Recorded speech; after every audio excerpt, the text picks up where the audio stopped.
The desert didn't care about shame. Clara learned that within the first hour. Her father's carriage disappeared into the heat shimmer before she'd even caught her breath, wheels churning up dust that settled on her tongue like ash.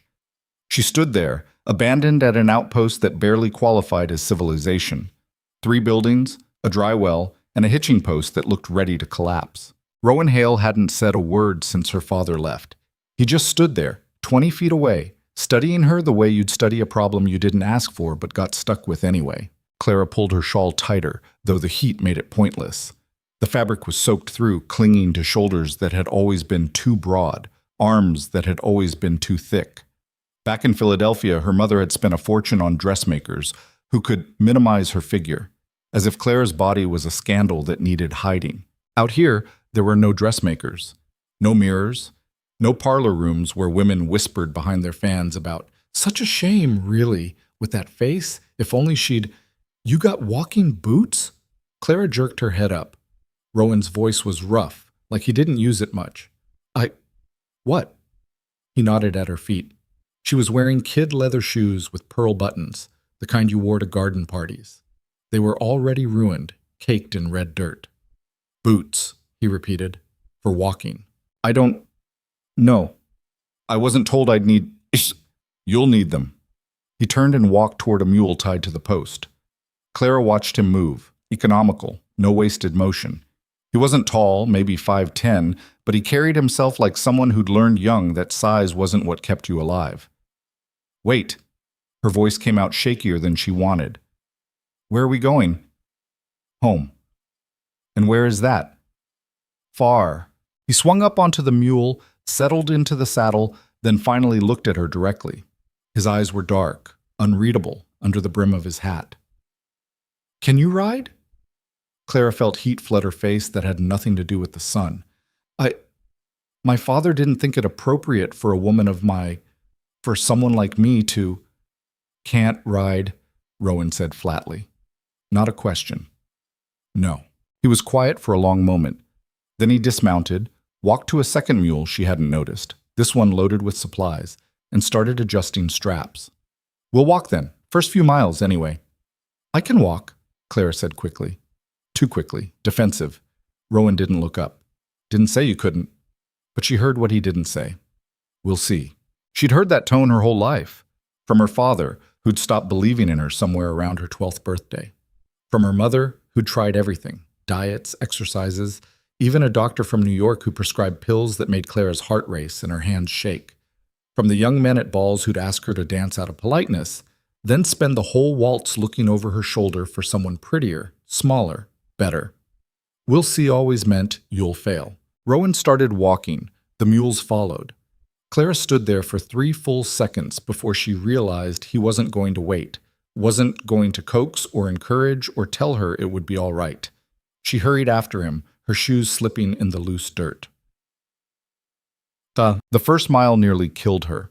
Not literally, though it felt close.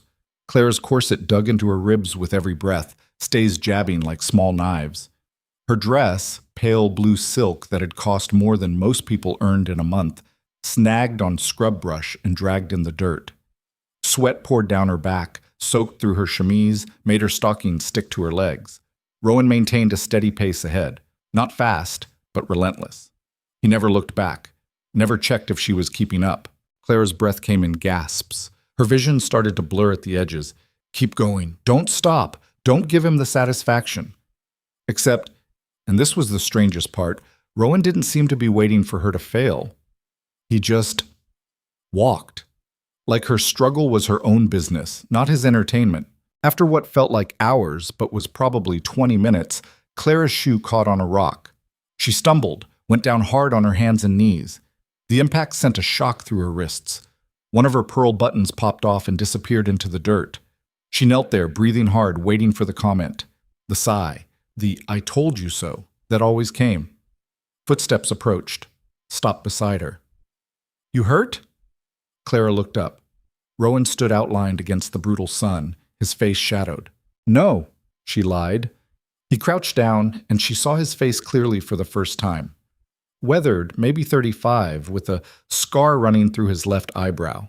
Not handsome, too hard for that, but real in a way the men she'd known never were. "Your hands are bleeding."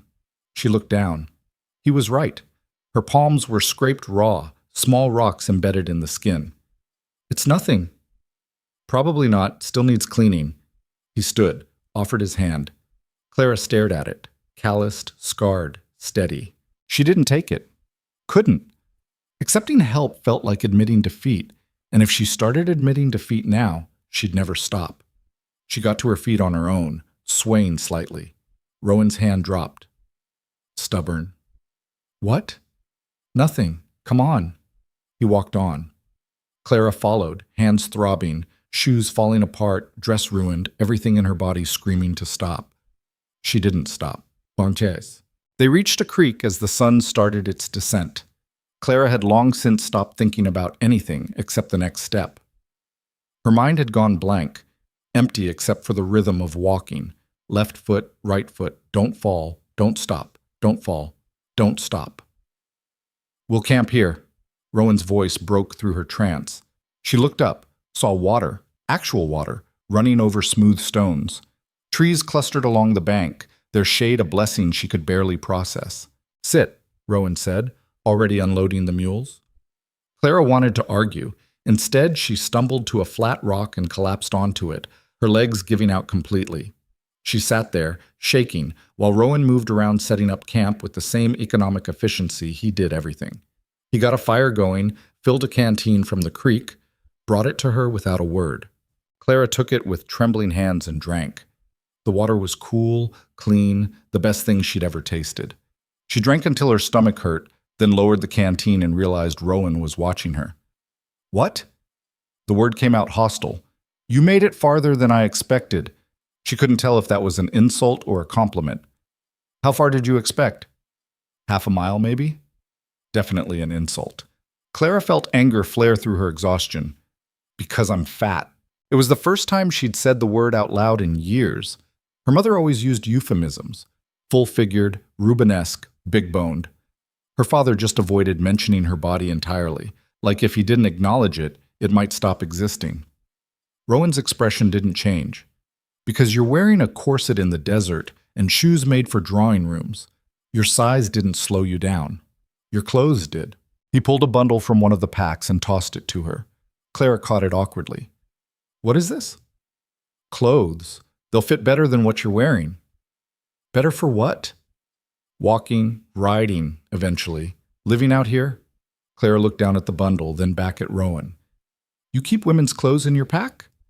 "Bought them at the outpost, while your father was busy explaining how much of a burden you were going to be." The casual way he said it, like it was just information, not a wound, somehow made it worse. Clara's throat tightened. "He said that? That I was a burden?"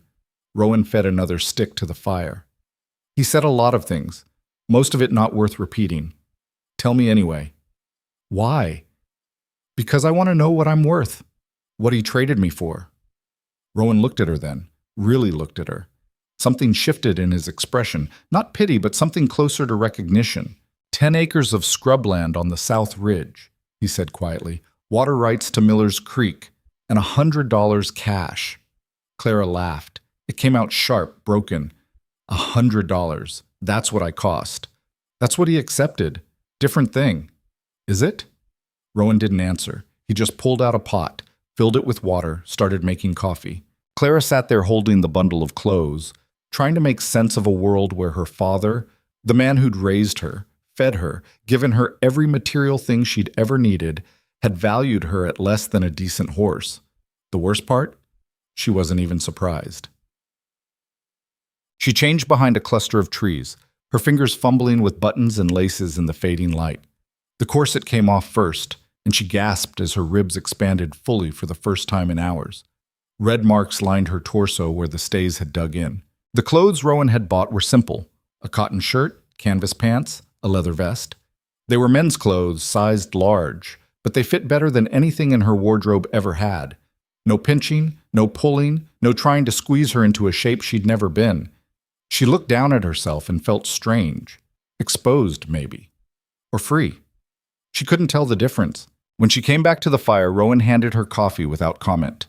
She sat on her rock and sipped it, bitter and strong, while the sky turned purple and stars began to appear. Tomorrow will be harder, Rowan said eventually. Than today? Yeah. How is that possible? Today was flat. Tomorrow we start climbing. Claire closed her eyes. Every muscle in her body already hurt. The idea of climbing anything seemed impossible. I can't do this, she whispered. She expected him to agree, or to give her some meaningless encouragement about how she was stronger than she thought. Instead, he said, Probably right. Her eyes snapped open. What? The woman who showed up today? She can't do this. He poured himself more coffee. So you'll have to be someone else. I don't understand. Out here, you get to choose. Every morning, you decide who you are. Who you were back in Philadelphia. That person doesn't exist anymore. Your father made sure of that when he left you. The words should have hurt. Instead, they felt like permission. What if I don't know how to be someone else? Then you learn. Same way you learn everything, by failing until you don't. Clara stared into her coffee. That's a terrible philosophy. It's the only one that works out here. They sat in silence after that, while the fire crackled and something howled in the distance. A coyote, maybe, or something worse. Clara thought about Philadelphia, about her bedroom with its silk curtains and mahogany furniture, about her mother's desperate attempts to make her marriageable, about the parties where she'd stood against the wall, invisible despite her size, while everyone else danced. She thought about her father's face when he'd handed her over to Rowan, cold, relieved, done with her. Who you were back in Philadelphia, that person doesn't exist anymore. Maybe that was true. Maybe that person was already gone, left behind at the outpost along with her ruined shoes and her pearl-button illusions about what her life was supposed to be. I'll try, she said quietly. Rowan nodded, like that was exactly what he'd expected her to say. Get some sleep. We leave at dawn. Clara didn't sleep. Her body was too exhausted and her mind too loud, replaying everything on a vicious loop. She lay on the bedroll Rowan had set out for her, far enough from the fire to be modest, close enough to feel its warmth, and stared at stars she'd never seen in the city. There were so many of them, thousands, millions. All that light from things that were probably already dead, traveling across impossible distances just to reach her eyes. She heard Rowan moving around, settling the mules, checking the perimeter. He didn't sleep either, not for a long time. When he finally did lie down, he kept his gun within reach, his body positioned between her and the darkness beyond the firelight, protecting her. Or maybe just protecting his investment, his $100 and 10 acres. Clara turned onto her side, her hip aching against the hard ground. Tomorrow would be worse, he'd said. Climbing, more walking, more pain. She should quit. Tell him to take her back. Beg her father to reconsider, promise to be better, smaller, less of a disappointment. Except she couldn't. Not because she was brave, she wasn't, but because going back meant admitting her father was right. That she was exactly what he'd always seen, a burden, a mistake, a daughter who'd failed at the one job society gave women. Be pretty, be small, be wanted. She'd failed at all three. But maybe out here those weren't the jobs that mattered. Boom! Dawn came cold and merciless. Rowan woke her by nudging her shoulder with his boot. Up. Clara groaned, every muscle protesting as she sat up. Her hands were stiff, scabs forming over the scrapes. Her legs felt like someone had beaten them with sticks. I can't move. You can, you just don't want to. What's the difference? One's a choice, other's a fact. You're choosing. He walked away before she could argue, already breaking down camp with the same efficient silence he did everything. Clara forced herself to stand. Her legs shook but held. She folded the bedroll badly, packed her things slowly, and by the time Rowan was ready to leave, she was upright and mostly functional. He handed her a piece of dried meat and some hardtack. Eat while we walk. Shouldn't we? No time. We're burning daylight. They started walking. The terrain began to shift, gentle slopes giving way to steeper inclines. Clara's breathing grew labored within minutes. The dried meat sat heavy in her stomach. But she kept walking. An hour in, her right shoe, already damaged, gave up completely. The sole separated from the upper, flapping with each step until it finally fell off entirely. Clara stopped, staring down at her stockinged foot. Rowan glanced back. "What now?" "My shoe." He looked at her foot, then at the ruined shoe, then kept walking. "So, take the other one off. Walk balanced." "In my stockings?" "Rather walk lopsided." Clara bent down, removed her left shoe, and threw both of them into the scrub brush. She stood there in her stockings, feeling the ground rough and immediate beneath her feet. "Good," Rowan said. "Now you'll feel where you're stepping." They walked on. The rocks hurt, and thorns tore her stockings within a mile, but he was right. She could feel the ground now, could sense where to put her weight, how to balance, which stones would shift and which would hold. The climb got steeper. Clara's thighs burned, her lungs burned, everything burned. "Can we stop?" she gasped. "Not yet." Not yet." Anger flared through her exhaustion. "I said I need to stop." Rowan halted and turned around. For the first time, she saw something like impatience in his face. "You need to stop, or you want to stop." "What kind of question is that?" "Important one. You need to stop, we stop. You're about to collapse, about to hurt yourself bad, can't take another step, we stop. But if you just want to stop because it's hard, because you're tired, because you're not used to this?" He shook his head. "Out here, wanting doesn't matter. Only need matters." Clara's hands clenched into fists. "You don't know what I need." "You're right, so tell me. You need to stop? Or you just want to?" She opened her mouth to say need. The lie was right there, ready, but something stopped her. Maybe pride, maybe stubbornness, maybe just the realization that out here, lying wouldn't save her. "I want to," she admitted quietly. Rowan nodded. "Then we keep going. Another mile, then we rest." He turned and walked on. Clara stood there for a moment, furious and exhausted, and something else she couldn't name. Then she followed. The mile felt infinite. Clara counted steps. 100, 200, lost count. Started over. Her vision tunneled down to just Rowan's back, the mule's tails, the ground beneath her bleeding feet. One more step. One more. One more. When Rowan finally stopped, Clara collapsed where she stood. She didn't care about dignity or appearances. She just lay there in the dirt, chest heaving, tears streaming down her face from exhaustion. Rowan let her lie there. He tended the mules, pulled out water and more food, got a small fire going even though it was midday. After a while, he came over and sat a few feet away. "You made the mile." Clara didn't respond. Couldn't. "Back at the outpost, I figured you'd last maybe a day. 2 at most. Then you'd beg me to take you back, and I'd have to decide whether it was worth the trouble." She turned her head to look at him. "And? Your trouble," he said, "but maybe not the kind I thought." "What's that supposed to mean?" "Means you're stubborn. Means you don't quit even when you should. Means you might actually make it." "Make it where?" "Home. My place. Another 4 days if we keep this pace." 4 days. 4 more days of this. Clara closed her eyes. "I'll die before then."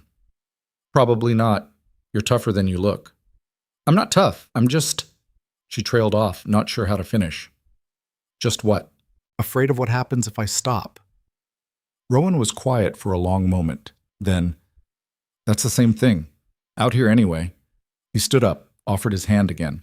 This time, Clara took it. His grip was firm, calloused, and when he pulled her up, she felt the strength in it. Not just physical, but something deeper. The strength of someone who'd survived when surviving shouldn't have been possible. "Rest 15 minutes, he said.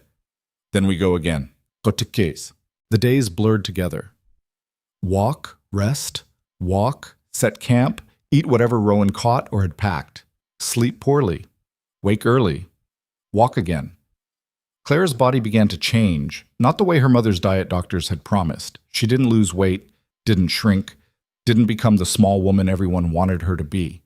Instead, she got harder. Her muscles, unused to anything more strenuous than climbing stairs, began to adapt. Her hands toughened.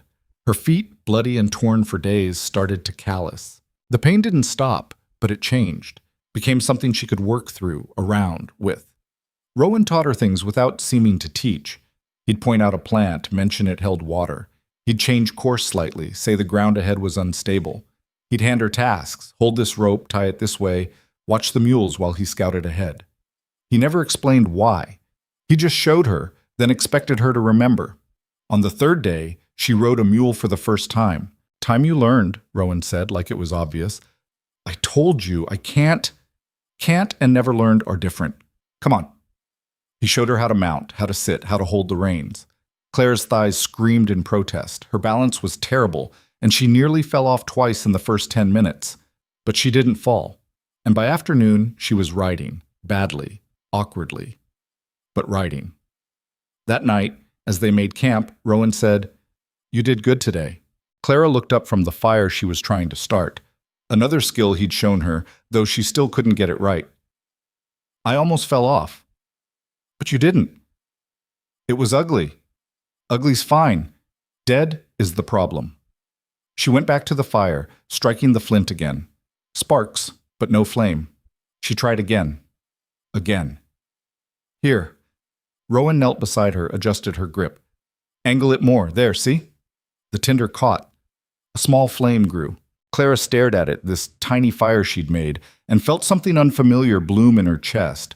Not pride exactly, more like possibility. "Thank you," she said quietly. Rowan stood. "For what?" "For not giving up on me." He looked at her strangely. "Wasn't planning on it." "My father did. Everyone back home did." "Why wouldn't you?" "Because they're idiots." He said it so matter-of-factly that Clara almost laughed. "You keep showing up. Keep trying. That counts for more than whatever size dress you wear." He walked away before she could respond, leaving Clara sitting by her small fire, tears streaming down her face for reasons she couldn't entirely explain. On the fourth day, they reached the house. It wasn't what Clara expected. Not a ranch house or homestead or anything remotely civilized. Just a cabin, weathered and small, built into the side of a hill with the mountains rising behind it. "This is it?" she asked. "This is it?" No grand entrance, no servants waiting, just a place to live, far from everything and everyone. Rowan dismounted and started unloading the mules. Clara sat on her mule. She'd gotten better at riding, though still not good, and looked at this place that was supposed to be home now. It looked like nowhere, like the end of the world, like freedom. "You coming?" Rowan asked. Clara climbed down, her legs steady beneath her. 4 days ago, she would have fallen. Now she landed solid, balanced. "Yeah," she said, "I'm coming." They walked toward the cabin together, and Clara realized that for the first time since her father's carriage had disappeared into the desert heat, she wasn't thinking about going back. She was thinking about what came next. The cabin had 2 rooms, one for living, fireplace, table, chairs that didn't match. One for sleeping, a single bed, a trunk, a window that looked out at nothing but sky. "You take the bed," Rowan said. "I'll sleep out here." "Where?" "Floor's fine." Wasn't asking permission. He set her bag down and walked back outside, already moving on to the next task. Always the next task. Clara stood in the doorway of what was now her room and tried to process how thoroughly her life had changed. 1 week ago, she'd slept in a canopy bed with linen sheets. She'd had a closet full of dresses, a maid to help her dress, parents who ignored her but at least acknowledged her existence. Now she had a room barely big enough to turn around in, clothes that smelled like mule and smoke, and a man who'd bought her for the price of bad land. She should hate this, should be devastated. Instead, she felt awake, like she'd been sleeping for 23 years and only now opened her eyes. Clara walked to the window and looked out at the vast emptiness beyond. The desert stretched forever, broken only by rocks and scrub and distant mountains that looked like they were painted on the sky. It was harsh, unforgiving, beautiful in a way that had nothing to do with prettiness. She understood suddenly why Rowan lived out here, why he'd chosen this nothing place at the edge of everything. Out here you couldn't hide, couldn't pretend to be something you weren't. The desert saw you clear and didn't care about anything except whether you survived. Clara put her hand against the glass, felt the heat of the afternoon sun trapped there. "I'll survive," she whispered. "I'll do more than that." Behind her, she heard Rowan moving around, settling the mules, starting on whatever endless work kept a place like this running. She turned from the window and went to help. Ishat.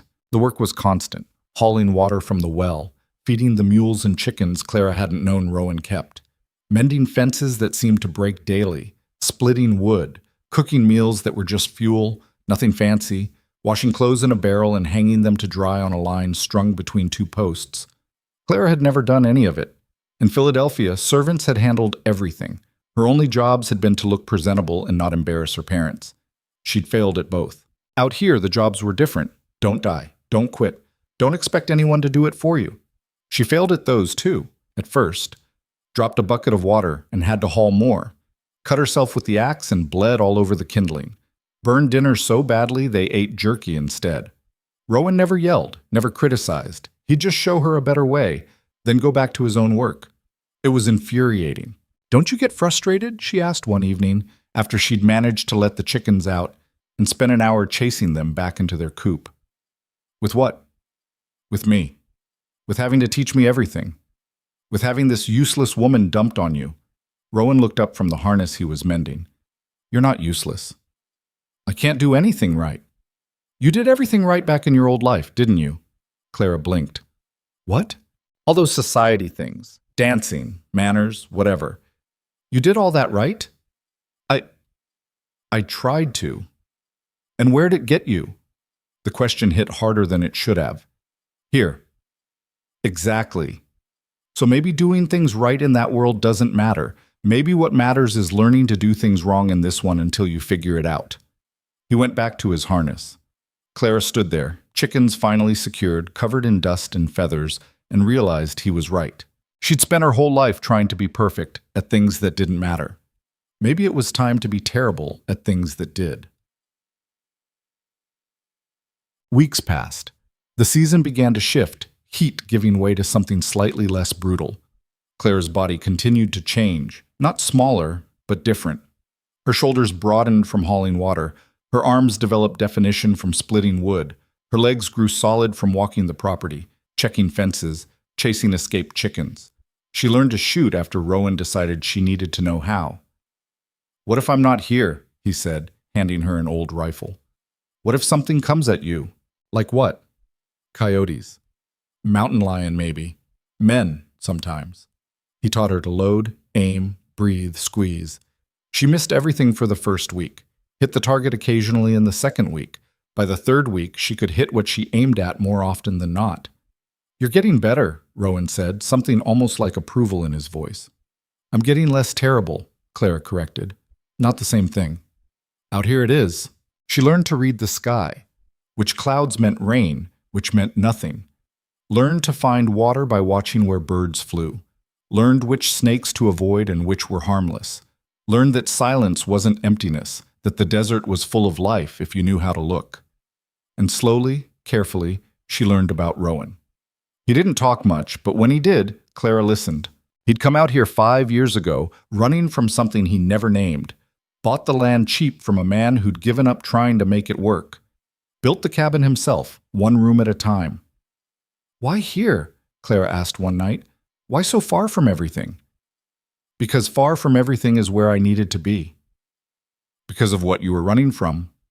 He looked at her across the fire. "What makes you think I was running?"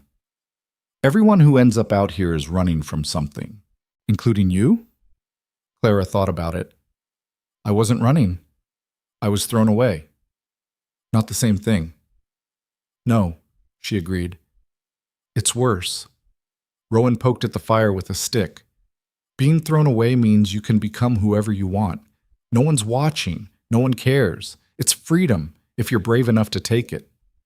And if you're not brave, then you stay whoever they said you were." He looked at her again.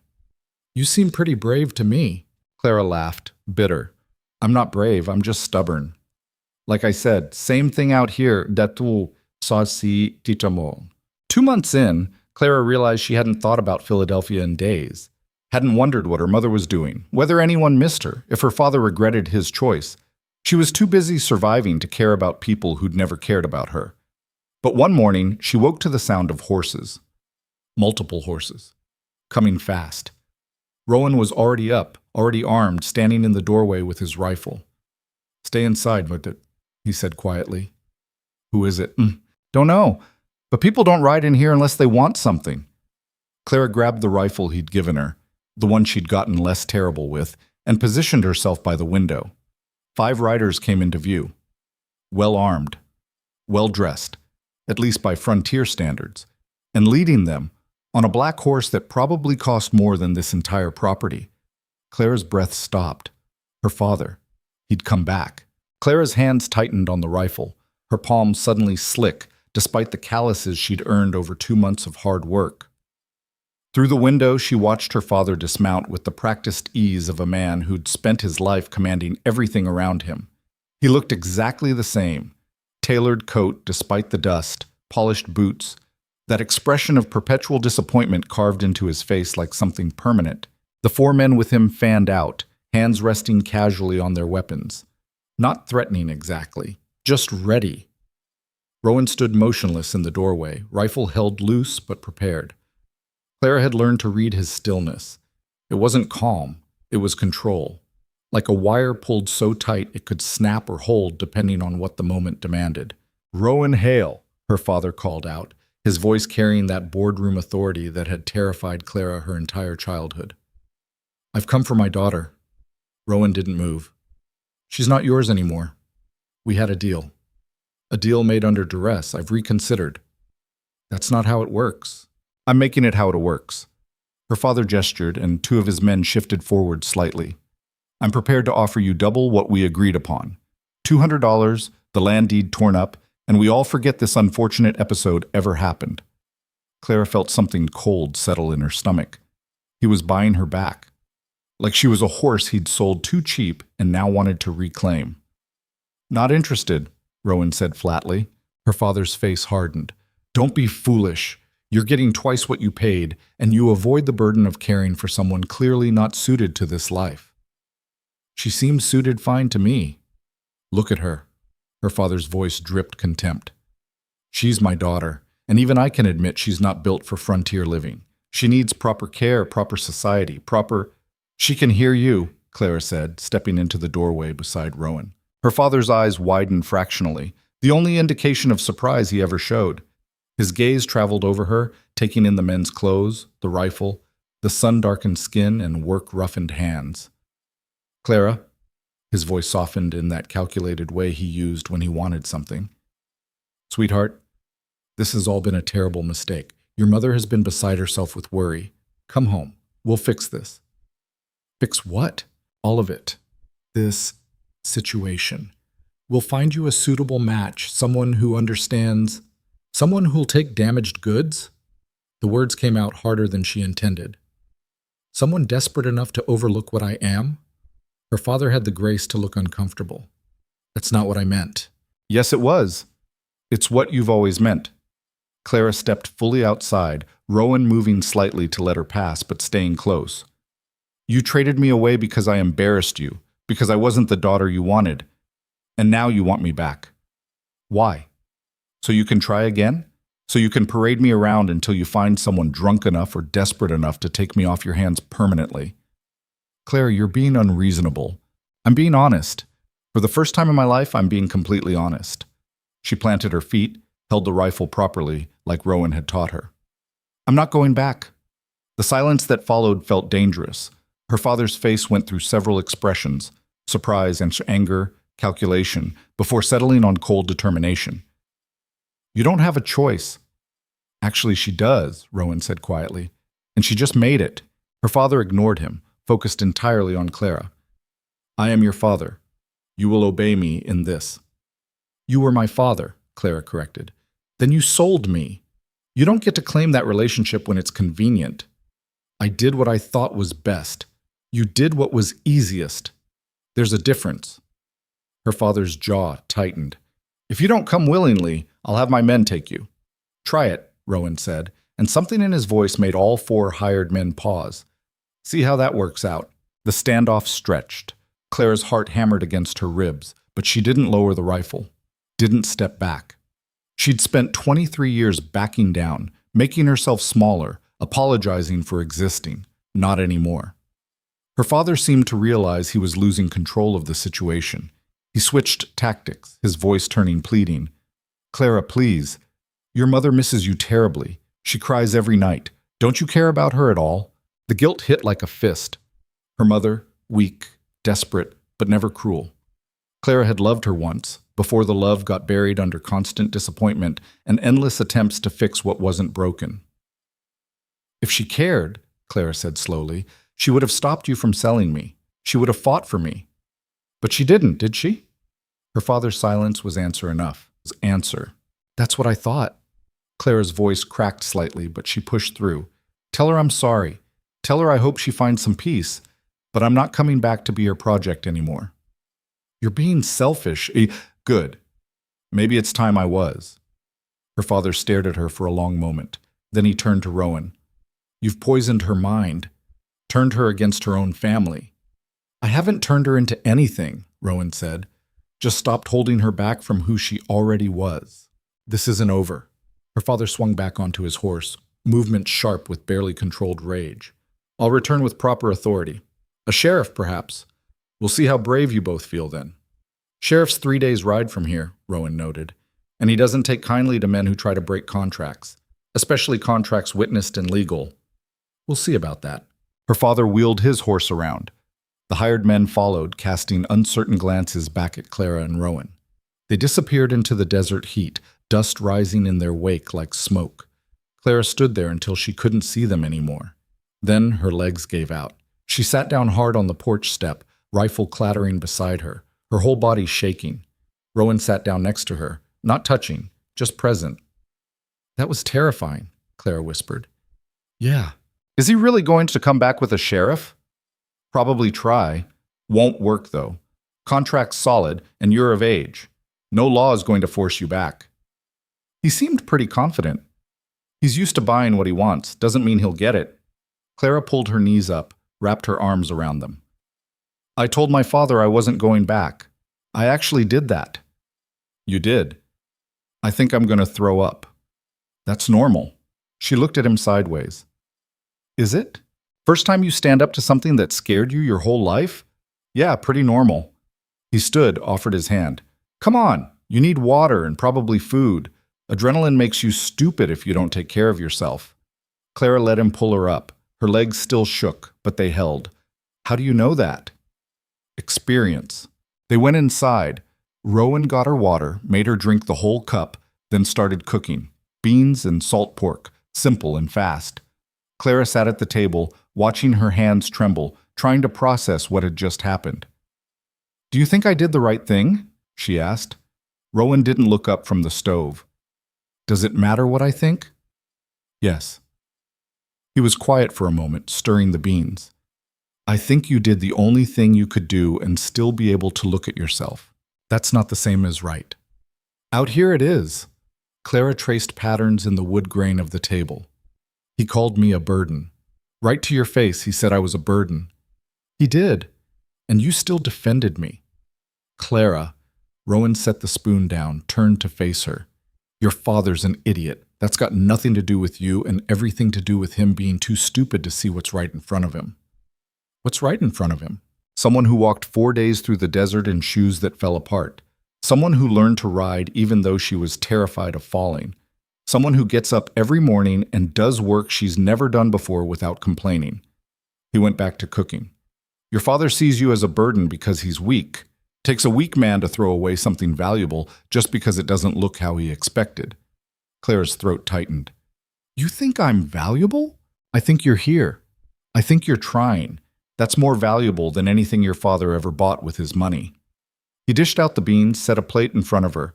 Clara stared at it, this simple meal in this simple cabin, and felt something shift inside her chest. She'd spent her whole life waiting for someone to see her as valuable, to recognize her worth despite her size, her failures, her endless inadequacies.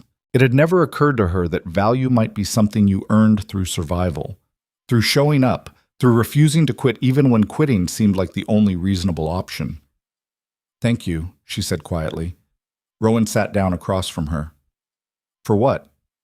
For not selling me back. Wasn't tempted. He offered you double. So So that's a lot of money.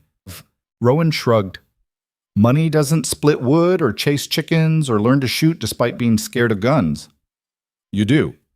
I'd say I got the better deal. He said it so casually, like it was obvious, like her worth wasn't something that needed debating or justifying or proving. Clara picked up her fork and started eating, blinking back tears that had nothing to do with sadness. The beans tasted like salvation. That night, Clara couldn't sleep. She lay in bed listening to the desert sounds, coyotes, wind, something small scurrying across the roof, and replayed the confrontation over and over in her mind. Every time she closed her eyes, she saw her father's face. That mixture of anger and disgust when she'd refused to obey. Like she'd committed some unforgivable sin by choosing herself over his plans. Maybe she had. Maybe in his world, that was unforgivable. She got up, wrapped a blanket around her shoulders, and walked into the main room. Rowan was asleep on his bedroll by the fire, breathing deep and even. His rifle lay within arm's reach, and even unconscious, he looked ready to move. Clara sat by the dying fire, feeding it small sticks to keep it alive. The flames cast shifting shadows on the walls, and she thought about all the versions of herself that had led to this moment. The little girl who'd tried so hard to be good. The teenager who'd starved herself trying to be thin. The young woman who'd stood against the wall at parties, invisible despite taking up so much space. All those versions felt distant now, like people she used to know but didn't particularly like. You all right? Clara jumped. Rowan was awake, propped up on one elbow, watching her. Sorry, didn't mean to wake you. You didn't. I don't sleep heavy out here. He sat up, ran a hand through his hair. What's wrong? Nothing. Everything. I don't know. She poked at the fire. Do you ever regret it? Taking me on? No. You answered that pretty fast. It's an easy question. Is it? Clara looked at him across the flames. I've been nothing but trouble since I got here. I can't do anything right. I break things and mess up constantly, and you're learning. That's the point. But wouldn't it be easier if you'd just taken my father's offer? $200 and no burden to deal with? Rowan was quiet for a long moment. Then he stood up, walked to the fire, and sat down next to her, closer than he usually got. You want to know the truth? He asked. Always. When your father first approached me about the deal, I said no. Flat out refused. I don't trade in people, and the whole thing felt wrong.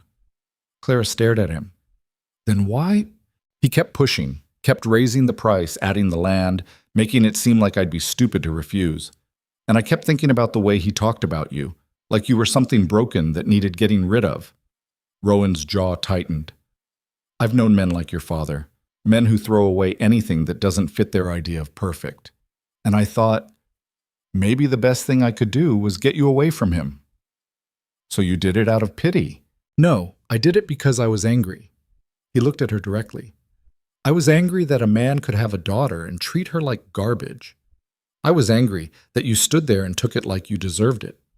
I was angry at the whole stupid situation, so I said yes, figuring at minimum I could get you somewhere your father couldn't hurt you anymore. Clara's breath caught. And now? Now I'm glad I did. Not because I saved you or because you owe me something, but because you turned out to be exactly what this place needed. What does a place need? Someone alive in it. Someone who changes it just by being here. This cabin was just somewhere I existed before you showed up. Now it's... He trailed off, searching for words. Now it feels different. Better. Better how? Less empty. The fire crackled between them. Clara pulled the blanket tighter, trying to process what he'd just said. I'm still going to mess things up, she warned. Probably. And I'm never going to be graceful or small or any of the things I'm supposed to be. Good. Those things are useless out here anyway. Clara smiled despite herself. You're very strange. Coming from you, that's saying something. She laughed, and the sound surprised her. Genuine, unforced. When was the last time she'd laughed like that? Without checking to see who was watching, who was judging. I should try to sleep, she said, though she didn't move. Probably. Neither of them moved. They just sat there by the fire, not talking, until Clara's eyes finally grew heavy and Rowan walked her back to her room like it was the most natural thing in the world. She slept dreamlessly for the first time since her father had appeared. The days that followed carried a strange tension. Every morning, Clara woke expecting to see riders on the horizon. Every sound made her jump. Every cloud of dust in the distance sent her reaching for the rifle, but her father didn't return. "He's not coming back," Rowan said after a week of this. "You don't know that? I know men like him. They make threats when they're losing control. Usually don't follow through once they've had time to think about the cost." "What cost?" "Admitting he cares enough to fight for you. That would require him to acknowledge you matter. Easier to just write you off and move on." The words should have hurt.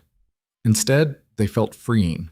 If her father wasn't coming back, then she really was done with that life. No going back, no second chances. Just forward, into whatever this new existence would become. She threw herself into work with renewed focus.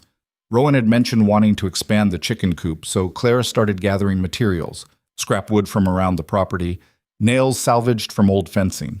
She had no idea how to build anything, but she figured she'd learn the same way she'd learned everything else, by failing until she didn't.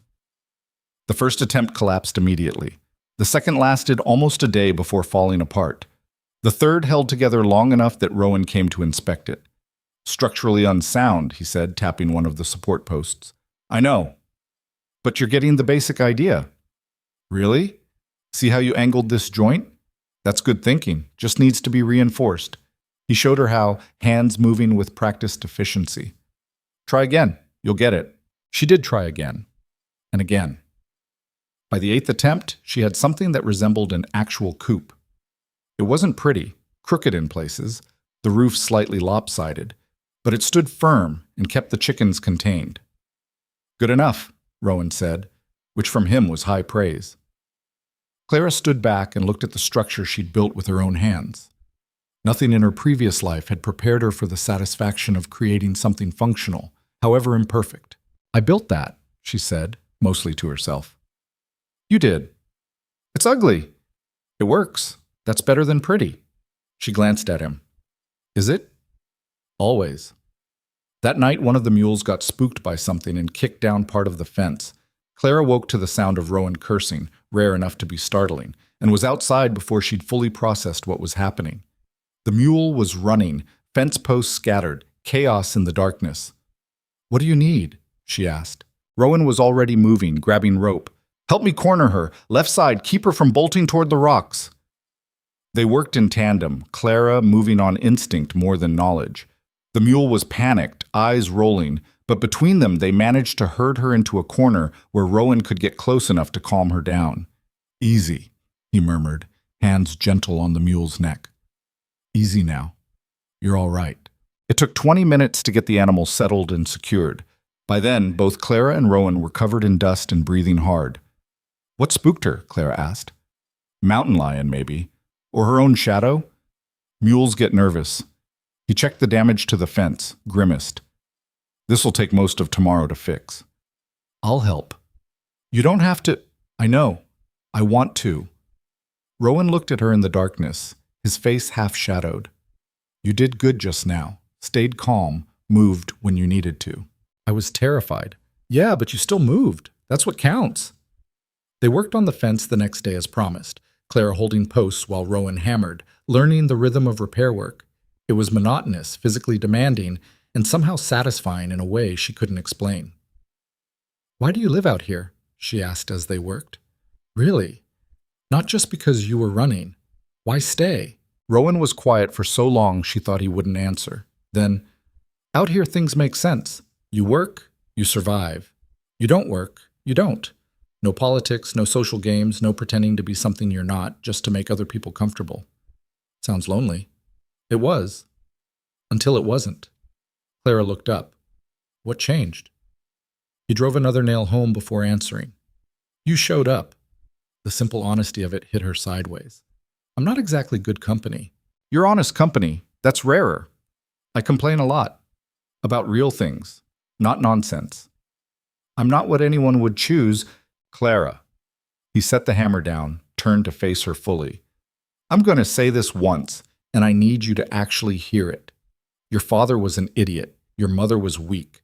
Everyone back in Philadelphia who made you feel like you weren't enough was wrong. You are exactly what you're supposed to be, and the only reason they couldn't see that is because they were looking for the wrong thing. She couldn't speak, couldn't process the weight of what he'd just said. "You think I kept you around out of pity or obligation?" Rowan continued. "I kept you around because you're useful, because you try, because you make this place better just by being in it. And if you can't see that yet, then you're still looking at yourself through their eyes instead of your own." Clara's vision blurred. "I don't know how to see myself any other way." "Then learn. Same way you learned everything else out here. Keep trying until it sticks." He picked up the hammer and went back to work, leaving Clara standing there with tears running down her face and something breaking open in her chest. It wasn't happiness exactly. It was bigger than that. Harder, like a fist that had been clenched for 23 years finally learning to open. She picked up another fence post and got back to work. 2 weeks after her father's visit, a stranger rode in. Just one man, older, with a badge pinned to his vest and an expression that suggested he'd seen too much and cared about very little. Clara's stomach dropped. The sheriff. Her father had actually done it. But Rowan didn't tense, didn't reach for his rifle. He just walked out to meet the man, casual and unhurried. "Sheriff Carson," Rowan said. "Been a while." "Rowan." The sheriff dismounted, looked around the property. "Got a complaint filed about you. Man named Whitmore claims you're holding his daughter against her will." "His daughter's right there," Rowan gestured to Clara, who stood frozen on the porch. "She can tell you herself." The sheriff walked over, tipping his hat politely. "Miss Whitmore, I presume?" Clara nodded, not trusting her voice. "Your father says you were taken under duress. That true?" "No, sir. He says you're being held here, prevented from leaving." "That's not true either." "So you're here by choice?" Clara took a breath. "Yes, completely by choice." The sheriff studied her for a long moment. "You look different than your father described." "How did he describe me?" "Delicate. Sheltered. Incapable of making decisions for yourself." Clara almost laughed. "I'm none of those things." "I can see that." The sheriff glanced at Rowan. "He mentioned a contract?" "Signed and witnessed," Rowan confirmed. "Her father initiated it, traded her to settle a land dispute, all legal." "And you're of age?" the sheriff asked Clara. 23. "Then legally, you can make your own decisions about where you live and who you associate with." He pulled out a small notebook, made some notes. "I'll file my report stating I found you in good health, sound mind, and no evidence of coercion. Your father won't like it, but there's nothing more he can do." Relief flooded through Clara so suddenly she had to sit down. The sheriff tucked his notebook away. "For what it's worth, miss, you look healthier than most society women I've met. Whatever you're doing out here seems to be working." "Thank you," Clara managed. "Rowan," the sheriff nodded to him. "Keep out of trouble." "Always do." "That's a lie, but I appreciate the effort." The sheriff mounted up and rode off, leaving Clara and Rowan standing in the afternoon sun. "It's over," Clara said, not quite believing it. "He can't make me go back." "No, he can't. I'm really free." "You were always free. Now it's just official." Clara started laughing, and once she started, she couldn't stop. It was too much, the relief, the fear, the sheer absurdity of having her freedom legally confirmed by a man with a badge, when she'd been claiming it in her heart for weeks. Rowan watched her laugh with something almost like amusement on his face. "You done?" "Probably not." "Fair enough." She sobered slightly, looking at him seriously. "What happens now?" "What do you want to happen?" "I don't know.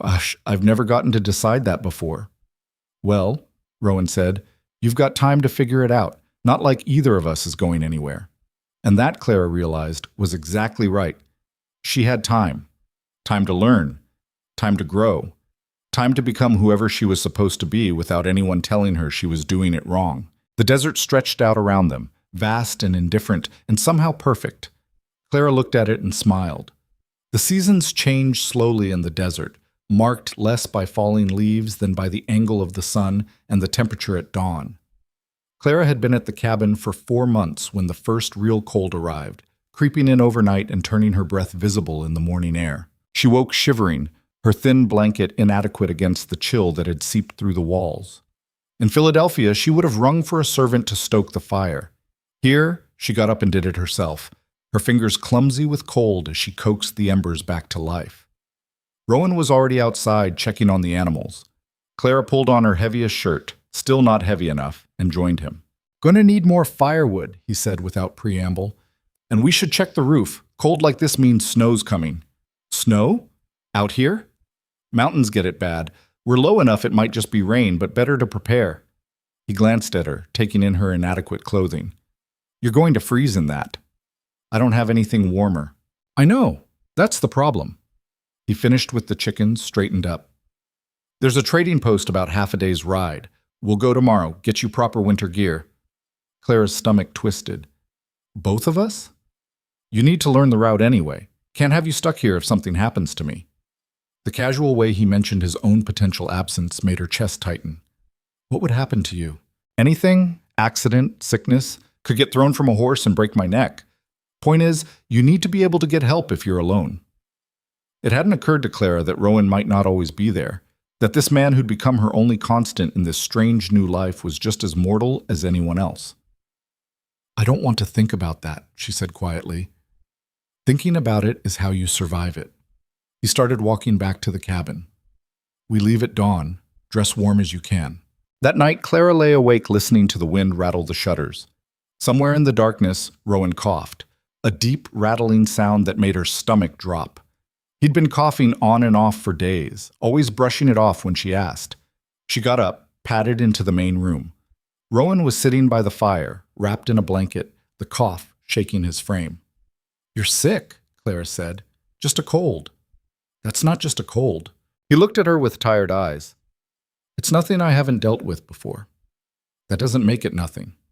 She moved closer, put her hand on his forehead before he could protest. Hot, definitely fevered. "You need rest." "Can't rest. Too much to do." "The work will still be there tomorrow. You won't be any good to it if you collapse."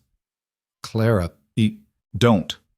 She sat down next to him, took the blanket from around his shoulders and repositioned it more securely.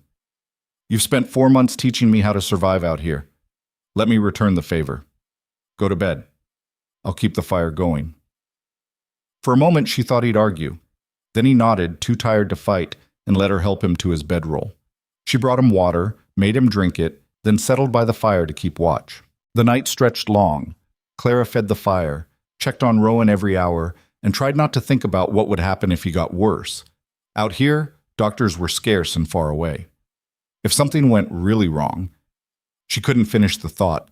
By morning, Rowan's fever had broken, but he was weak, his face gray with exhaustion. Clara made him stay in bed, actually had to threaten to hide his boots to keep him there, while she handled the morning chores. Feeding the animals was familiar by now, collecting eggs, hauling water, all of it routine. But as she worked, she realized how much she'd come to depend on Rowan's presence. Not just for the work, but for the steadiness of him. The way he made survival seem possible just by existing. What would she do if he wasn't there? The question haunted her as she finished the chores and came back inside to find Rowan trying to get up. "Absolutely not," she said firmly. "The fence on the south side needs—" "The fence can wait. You're staying put. Clara, I'm fine." "You're not. And I'm not letting you make yourself worse out of stubbornness." She pointed at the bedroll. "Lie down." Something in her tone must have convinced him, because he actually obeyed. Clara brought him more water, some of the jerky he'd taught her to make, and sat down nearby. "This is backwards," Rowan muttered. "What is?" "Me being the useless one. You're not useless. You're sick. There's a difference." "Feels the same." Clara understood that better than he knew. "You know what you told me when I first got here? When I couldn't do anything right and kept failing at everything?" "What?" "You said I wasn't useless. That I was learning, that trying counted for something." She met his eyes. "Same applies to you. You're not useless just because you need help for once." Rowan looked at her for a long moment. "When did you get so smart?" "I had a good teacher." He almost smiled, then started coughing again. Clara waited it out, handed him water, tried not to show how worried she was. "The trading post," he said when he could speak again. "You still need winter clothes. We'll go when you're better. Could be weeks." "Then it'll be weeks. I'm not leaving you like this." "You might have to." "If this gets worse, it won't. But if it does, You need to know the route, just in case. He pushed himself up despite her protests, grabbed a scrap of paper and a pencil stub. Listen, follow the creek north until you hit the split. Take the left fork. You'll see a red rock formation. Looks like a tower. Turn east there. The trading post is maybe 3 miles past that. Clara memorized the directions, even though everything in her rebelled against the idea of leaving him. I'm not going without you. You will if you have to. Promise me.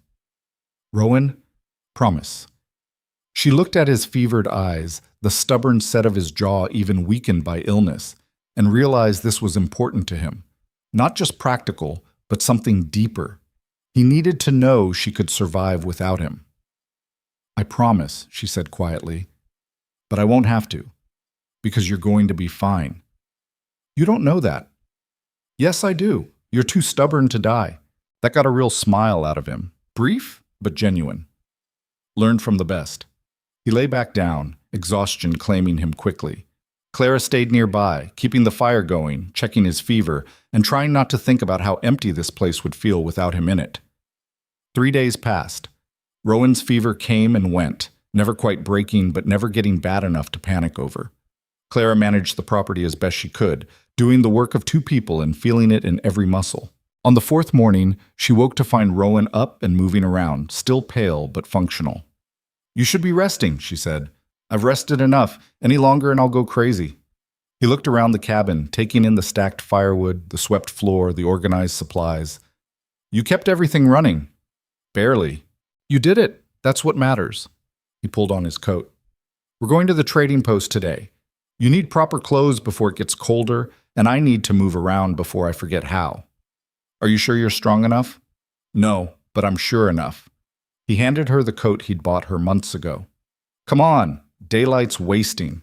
They rode out together, Clara on the mule she'd learned to trust, Rowan on his horse moving slower than usual, but moving. The desert was beautiful in the cold morning light, all harsh angles and long shadows. Clara found herself memorizing the route like Rowan had taught her. The creek, the split, the red rock formation. Each landmark a promise that she could find her way back if she had to. The trading post was bigger than she expected. A rambling building with additions that didn't quite match, surrounded by corrals and storage sheds. People moved around outside, more humans in one place than Clara had seen in months. She felt suddenly self-conscious. These were frontier people, hardened and practical, and she was still learning how to belong in their world. Stay close, Rowan said quietly, like he sensed her nervousness. Most folks here are decent, but decent doesn't mean friendly. They dismounted and went inside.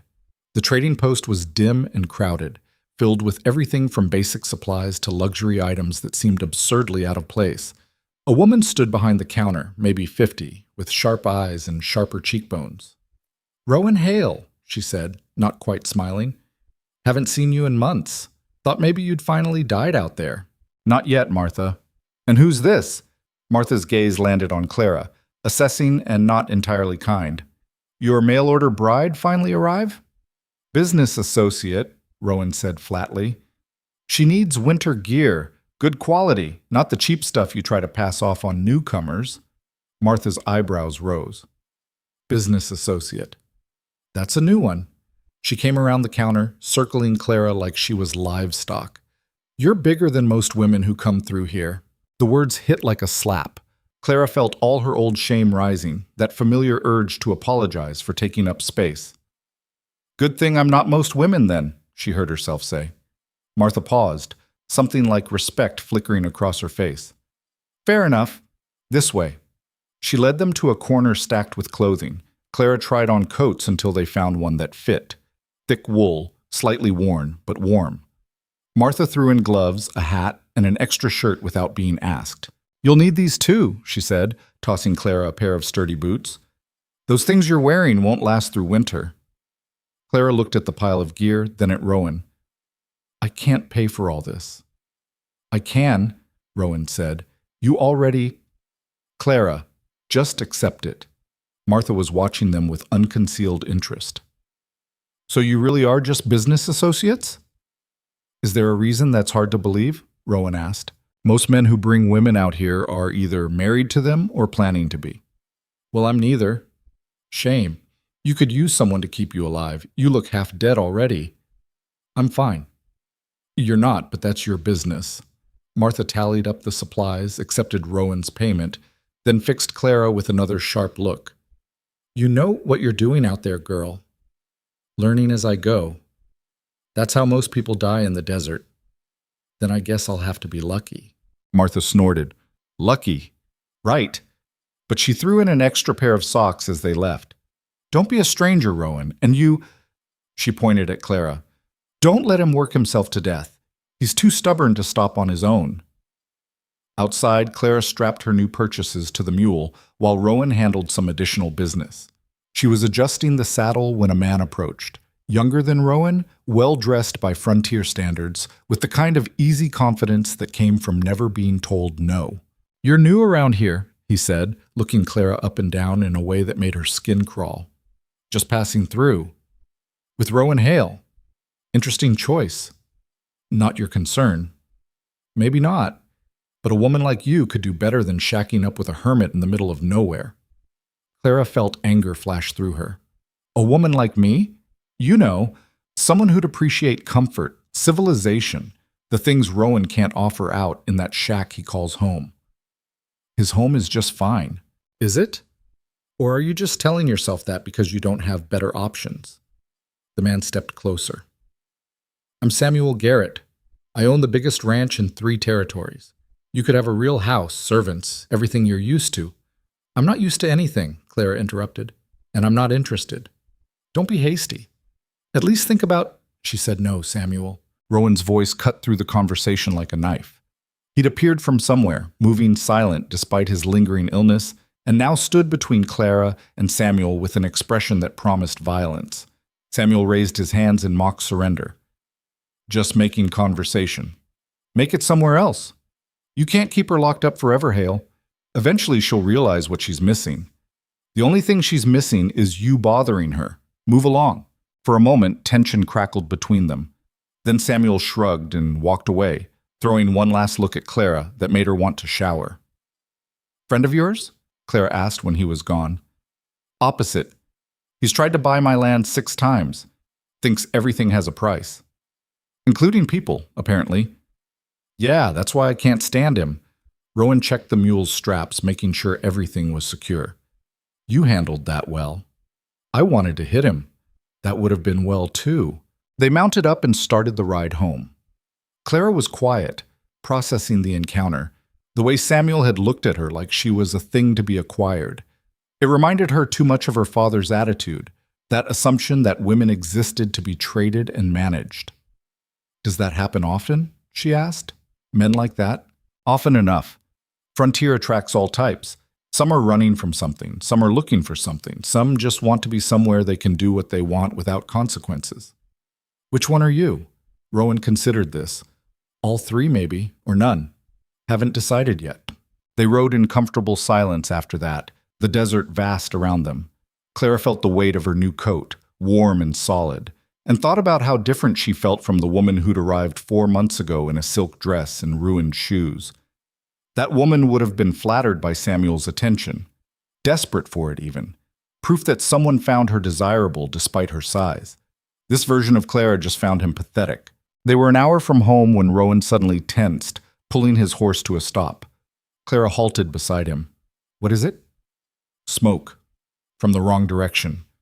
Clara looked where he was pointing and saw it, a thin line of gray against the sky, coming from somewhere near their property. Could be nothing, Rowan said, but his voice suggested he didn't believe it. They rode faster. The smoke grew thicker as they approached, and Clara's heart started hammering against her ribs. If the cabin was burning, everything they had would be gone. All their supplies, all their work, everything. But when they crested the final hill, the cabin stood intact. The smoke was coming from beyond it, from the area where they kept the mules. Rowan was off his horse before it fully stopped, running toward the smoke with Clara close behind. They found the source quickly. Someone had set fire to the hay storage, and it was burning fast in the dry air. Get water! Rowan shouted, already grabbing buckets. Clara ran to the well, hauling water as fast as she could while Rowan worked to contain the blaze. They threw bucket after bucket onto the flames, working in desperate tandem, ash stinging their eyes and smoke choking their lungs. It took an hour to get the fire under control. By then, half their winter hay was gone, and both of them were covered in soot and sweat. Rowan stood staring at the smoldering remains, his jaw tight with anger. "This wasn't an accident," he said. "How do you know?" He pointed to marks on the ground, boot prints, too many to be just theirs. "Someone was here. Multiple people. They waited until we left and did this deliberately." Clara felt ice settle in her stomach. Why? Could be Samuel, angry about being told no. Could be someone else with a grudge. Doesn't matter much. The result's the same. Someone sending a message. What message? That we're vulnerable. That they can get to us. He kicked at a piece of charred wood. And they're right. We are. Clara looked at the destroyed hay, thinking about the mules that depended on it, the winter that was coming, the precarious balance of survival they maintained out here. What do we do? We adapt. Figure out how to make the remaining hay last. Maybe buy more at the trading post, though that'll cost. Rowan rubbed his face, exhaustion and illness catching up with him. And we watch, more carefully than before. That night, they took turns keeping watch. Clara sat by the window with the rifle, staring out at darkness that suddenly felt full of threats. Every sound made her jump. Every shadow could be an intruder. Rowan's cough had worsened from the smoke and exertion. She heard him struggling to breathe in the other room, stubborn even in his illness, refusing to admit how bad he felt. Near midnight, Clara heard footsteps outside. She raised the rifle, heart pounding, finger on the trigger. "It's me," Rowan's voice came from the darkness. He'd gone out to check the perimeter without telling her. "You scared me half to death." "Sorry, couldn't sleep, figured I'd make sure everything was secure." He came inside, and in the firelight she saw how rough he looked, fevered again, sweat on his face despite the cold. "You need rest," she said. "I need to keep us safe." "You can't do that if you collapse." Clara set the rifle down, went to him. "Please, just for tonight, trust me to keep watch. You've taught me enough. I can handle it." Rowan looked like he wanted to argue. Then another coughing fit shook him, and he nodded reluctantly. "Wake me if anything happens." "I will." He went to bed, and Clara returned to her post by the window. The night stretched long and cold, every hour marked by Rowan's labored breathing from the other room. She thought about Samuel's offer. A real house, servants, comfort, everything her old life had prepared her for. And she felt nothing but contempt for it. This was real, this hard chair, this rifle in her hands. This responsibility to protect what mattered. The fear was real, and the exhaustion, and the uncertainty about whether they'd survive the winter. But it was honest. No pretending, no performing, no trying to be something she wasn't just to make other people comfortable. Dawn came slowly, pale light creeping across the desert. Clara heard Rowan stirring, getting up despite needing more rest. "Anything happen?" he asked, coming into the main room. "Nothing. Quiet all night." He nodded, looking relieved and maybe a little surprised that she'd actually managed it. "Good. Thank you. You taught me well." "I taught you basics. You did the rest yourself." He moved to make coffee, winced at the pain in his chest. "We need to talk about winter." "What about it?" "With half the hay gone, we can't feed all the animals. We'll have to sell some. Probably 2 of the mules." Clara's chest tightened. She'd grown attached to those mules, learned their personalities, fed them every morning. "Can't we buy more hay?" "Not enough money. Not after the supplies we just got." He poured coffee with shaking hands. "It's either sell the animals or watch them starve. Those are the options." "I hate those options." "Yeah, me too." They sat in silence, drinking bad coffee and facing hard reality. This was survival, making impossible choices, losing things you cared about, adapting, or dying. "When do we have to decide?" Clara asked. "Soon, before the cold gets worse." Rowan looked at her over his cup. "Unless you've got a better idea." Clara thought about it. About everything she'd learned, everything she'd survived, everything she'd become in 4 months of frontier living. "What if we didn't just survive winter?" she said slowly. "What if we did better than that?" "What do you mean?" "Martha said you could use someone to keep you alive. Samuel said I could do better than this place. Everyone seems to think we're barely hanging on out here." Clara set her cup down. What if we prove them wrong? How? I don't know yet, but there has to be a way. Some way to make this place actually thrive instead of just scraping by. Rowan studied her with something like admiration. You're serious? Completely. I didn't survive my father throwing me away and 4 months of learning to not quit just to watch everything fall apart because someone burned our hay.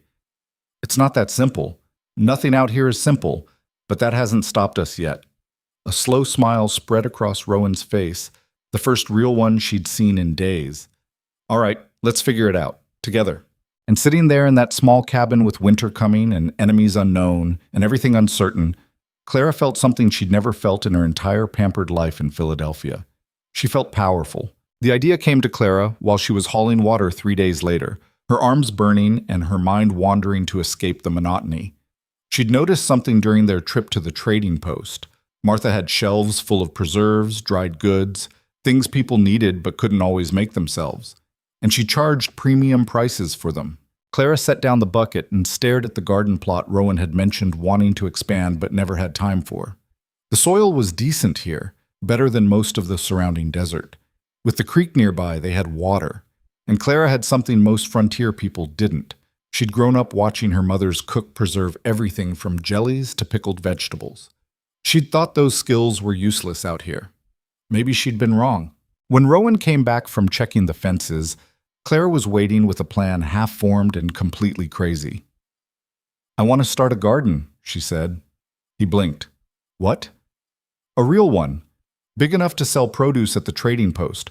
Martha charges ridiculous prices for vegetables because nobody grows them out here. What if we did? Rowan wiped sweat from his face, considering. Ground's decent, but it's a lot of work. And we'd need seeds, tools. We have some tools. We could trade for seeds. And I know how to preserve things, make them last through winter. We could sell fresh in summer, preserved goods year-round. You know how to do that? My mother's cook taught me. I spent half my childhood in the kitchen because nobody wanted me in the parlor. Clara felt heat in her cheeks. I thought it was punishment then. Maybe it was preparation. Rowan looked at the garden plot, then back at her. It's risky. If the crop fails, then we're no worse off than now. But if it works, we could actually make money instead of just surviving. She could see him calculating, weighing possibilities against risks. Finally, he nodded. All right, we try it. But we start small. Can't afford to bet everything on something untested. Clara felt triumph surge through her. When do we start? After we deal with the immediate problem. We still need to sell those mules, get enough money to make it through winter. Garden's a spring project. Reality settled back over her excitement. He was right. They couldn't plant anything now, not with winter coming. But the idea took root in her mind anyway, growing wild with possibilities. The next week, they rode to Samuel Garrett's ranch to sell 2 of their mules. Clara hated every minute of it. Hated going to him after he'd propositioned her, hated that they needed his money, hated the smug satisfaction on his face when they arrived. Rowan Hale, Samuel said, coming out of his impressive ranch house with that easy confidence Clara had learned to despise. To what do I owe the pleasure? Need to sell 2 mules, but Rowan said flatly. Heard you're buying. I might be. Depends on the quality. Samuel's eyes slid to Clara. And what you're willing to accept in trade. The implication was clear. Clara felt her hands curl into fists. Cash only, Rowan said, his voice dropping into a dangerous register. And if you say one more thing to her, we're leaving. Samuel raised his hands in mock apology. Just business, Hale. No need to get protective. He walked over to examine the mules, running his hands over them with proprietary confidence. They're decent. I'll give you $40 for both. They're worth $75. To someone desperate, maybe, but I'm not desperate. Samuel smiled. 40. Take it or leave it. Clara saw Rowan's jaw tighten. They both knew 40 wasn't enough, wasn't close to enough, but options were limited and Samuel knew it. 60, Clara said suddenly. Both men turned to look at her. These are the best trained mules in 3 territories. They can handle any terrain, never spook, and they're young enough to work for years. 40 is insulting. Samuel's eyebrows rose. Big talk from someone who didn't know how to ride 4 months ago. 4 months ago, I didn't know a lot of things. Now I do, including when someone's trying to cheat me. Clara met his eyes steadily. 60, or we sell them to the Marshall brothers. They mentioned needing pack animals when we saw them last week. It was a bluff. She'd never met the Marshall brothers, but Samuel didn't know that. He studied her for a long moment, something like respect flickering across his face. 55. Final offer. Clara looked at Rowan. He gave a tiny nod. Done, she said. Samuel counted out the money, handed it to Rowan, then looked at Clara again. You're wasted out there with him, you know. Someone with your spine could do real well in civilization. I am doing real well, just not the way you'd recognize. They left with the money and one less problem, but Clara felt dirty the whole ride home, like she'd compromised something important by doing business with Samuel. You did good back there, Rowan said as they rode. I hated it. I know, but you still did it. That takes guts. Or stupidity. Sometimes they're the same thing. He glanced at her. Where'd you learn to negotiate like that? I didn't. I just knew he was lying about the price and got angry. Rowan smiled. Anger works, especially when you're right. The money from the mules helped, but it didn't solve everything. Winter arrived in earnest 2 weeks later, bringing cold that cut through their clothes and occasional snow that turned the desert white and alien. Clara had never experienced cold like this, the kind that made your bones ache and your breath freeze. They spent most days inside, working on small projects. Rowan taught Clara to repair leather, to carve basic tools, to do the 100 small tasks that kept a frontier home running. She taught him nothing, because what did she know that he didn't? But one evening, Rowan cut his hand badly while working on a harness. The knife slipped, sliced deep across his palm, and blood poured out faster than seemed possible. Clara moved without thinking. She grabbed clean cloth, pressed it to the wound, elevated his hand while barking instructions she didn't know she remembered. Hold this. Press hard. Don't look at it if you're squeamish. I'm not squeamish, Rowan said, but his face was pale. Clara boiled water, found the needle and thread Rowan kept for emergencies, and sterilized both. Her hands shook. She'd never done this before, had only watched the family doctor stitch up her brother once after a riding accident. This is going to hurt, she warned. Everything hurts. Just do it. She did. The first stitch was clumsy, the second better. By the fifth, she'd found a rhythm. Rowan sat stone still, breathing carefully through his nose while Clara worked. When she finished, she wrapped his hand in clean cloth and sat back, her own hands trembling with delayed fear. Where'd you learn that? Rowan asked. I didn't. I just remembered watching someone else do it. Well, you did good. Real good. He flexed his fingers carefully. Might have saved me from losing some function in this hand. You would have done it yourself if I wasn't here. Badly, and with my offhand, this was better. Clara looked at the needle and thread, blood-stained and horrible, and felt something shift inside her. She'd done that, taken something broken and fixed it, even imperfectly. Maybe she had skills that mattered out here after all. The injury slowed Rowan down, made him clumsy with one hand bandaged. Clara picked up the slack without being asked, doing the work that required two good hands.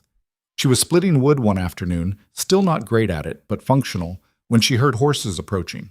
Multiple horses. Again. Her stomach dropped. She grabbed the rifle and ran for the cabin, bursting through the door to find Rowan already up and armed despite his injury. How many? He asked. Couldn't tell. At least 3. They took positions, Rowan at the door, Clara at the window, and waited. The riders that appeared weren't her father's men or Samuel's ranch hands. They were strangers, rough-looking, with the kind of hard eyes that suggested they'd survived things most people didn't. The leader dismounted slowly, hands visible and empty. We're not looking for trouble, he called out. Just heard there might be someone here who could help with a medical problem. Rowan didn't lower his rifle. Who told you that? Martha at the trading post. Said a woman here stitched up a bad cut recently. We've got a man with a bullet wound.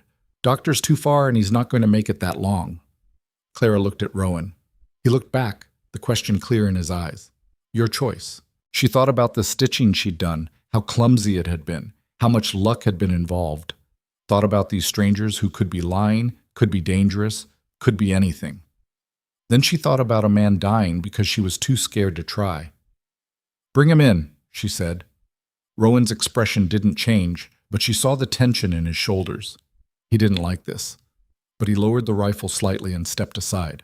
They carried the injured man in on a makeshift stretcher. He was young, maybe 20, and the bullet wound in his shoulder was infected and ugly. Clara's stomach turned at the sight of it. "I'm not a doctor," she said immediately. "We know, but you're what we've got." The leader, his name was Jackson, he said, looked at her with desperate eyes. "Please, he's my brother." Clara made them put him on the table. She boiled water, gathered clean cloth, and tried to remember everything she'd ever heard about treating wounds. The bullet was still in there. She could see the dark shape of it under the inflamed skin. "This is going to be bad," she told Rowan quietly. "I don't know if I can do this." "You can. Same way you did mine, just bigger." "What if I kill him? What if you save him?" Clara took a shaky breath and got to work. She cleaned the wound as best she could, then sterilized her knife. The young man was barely conscious, fever bright and mumbling. "Hold him still," she told Jackson. Digging out the bullet was the worst thing Clara had ever done. The man screamed despite being half unconscious, thrashing against the hands holding him down. Blood everywhere, the smell of infection making her gag, her own hand shaking so badly she could barely grip the knife. But she got it out. The bullet came free with a wet sound that would haunt her nightmares, and she dropped it in a bowl before packing the wound with clean cloth. "He needs real medical attention," she said, washing her shaking hands. "This is just buying time." "It's more time than he had before," Jackson said, looking at his brother with naked relief. "Thank you." They stayed overnight, sleeping in their bedrolls outside despite the cold. Clara checked on the wounded man every few hours, changing his bandages, monitoring for signs of fever. By morning, he looked marginally better. Not good, but alive. Jackson tried to pay her when they left. Clara refused. "Just tell people where you got help," she said. "If you want to repay me, spread the word that we're here." After they left, Clara scrubbed the blood from the table and tried to stop shaking. Rowan found her sitting on the floor, arms wrapped around her knees. "You all right?" he asked. "I don't know. I might have killed him. The infection might get worse. The wound might... You might have saved his life. That's what happened in this moment.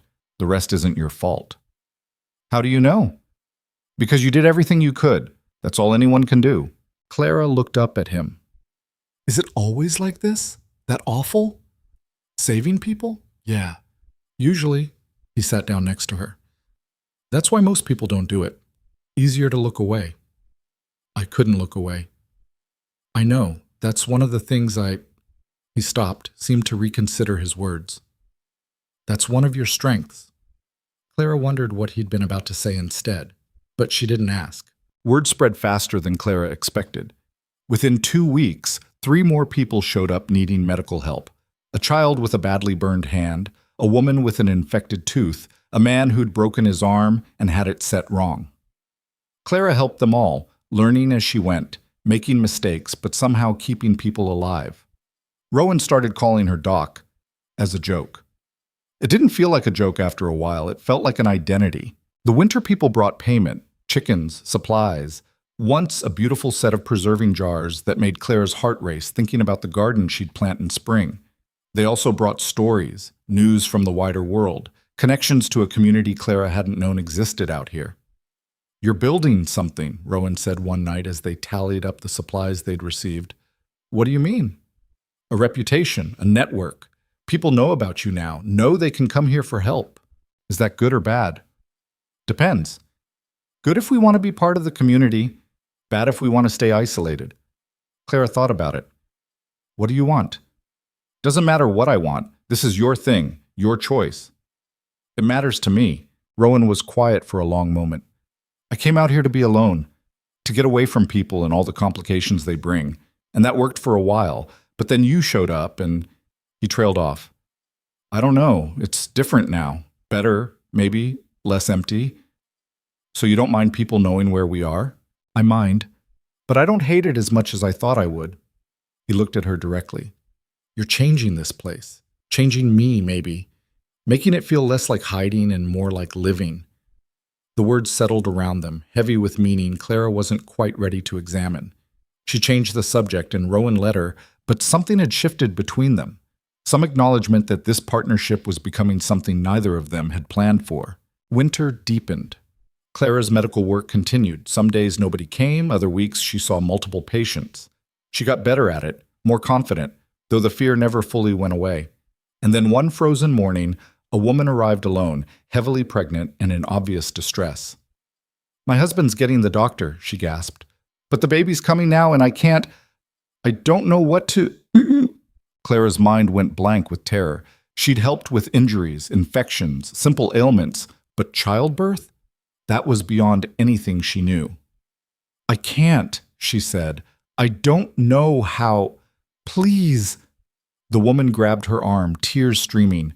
"There's nobody else, please." Clara looked at Rowan desperately. He looked back, and she saw in his eyes that he had no answers either. "All right," Clara heard herself say. "All right, come inside." She'd never felt more unqualified for anything in her life. The woman, her name was Sarah, was in active labor, the baby coming whether anyone knew what they were doing or not. Clara did what she could. Boiled water, got clean cloths, tried to remember anything she'd ever heard about childbirth from hushed conversations between married women. It was brutal. Sarah screamed and Clara felt helpless, useless, terrified she was watching someone die and couldn't stop it.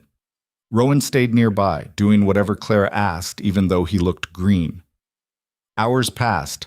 Clara's back ached from supporting Sarah. Her hands cramped from holding, pressing, helping however she could. And then suddenly there was a baby. Small, purple, not breathing. Clara's heart stopped. She'd killed them both. She'd failed. The baby coughed, drew breath, started crying. Clara almost collapsed with relief. She cleaned the baby with shaking hands, wrapped her in soft cloth, and placed her in Sarah's arms.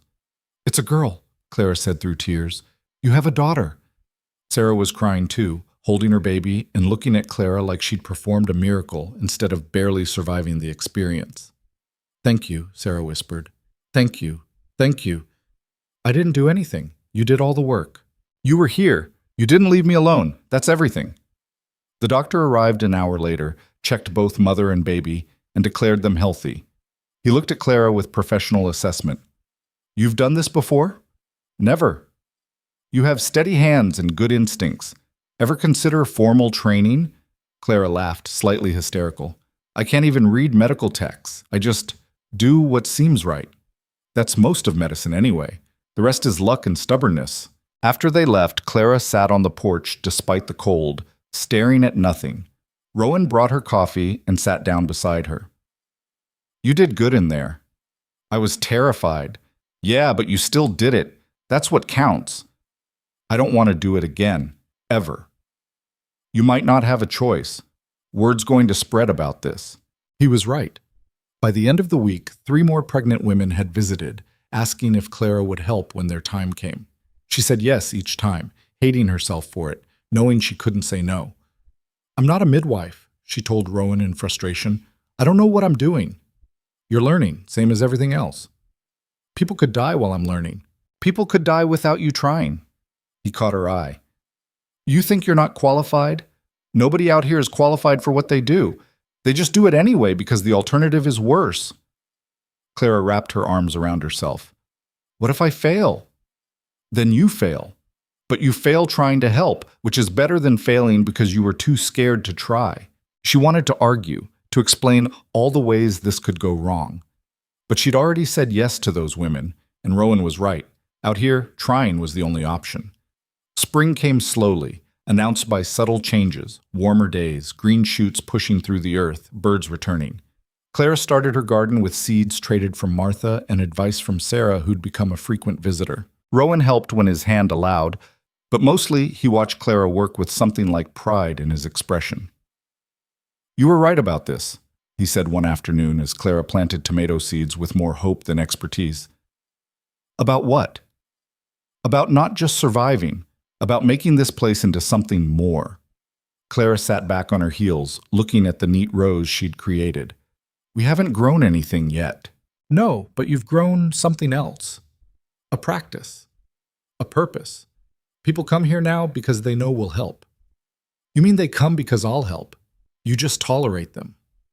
"I do more than tolerate them now. They're starting to feel like..." He searched for the word. like they belong here, like we're building something bigger than just the two of us. Clara felt warmth spread through her chest that had nothing to do with the spring sun. Is that what we're doing? Building something? I think so, though I'm still figuring out exactly what. They worked in comfortable silence after that, Clara planting and Rowan repairing the fence she'd built months ago to keep rabbits out. The desert stretched around them, still harsh but familiar now. Home. Clara was checking the first shoots of growth a week later when riders appeared on the horizon. Multiple riders, moving fast.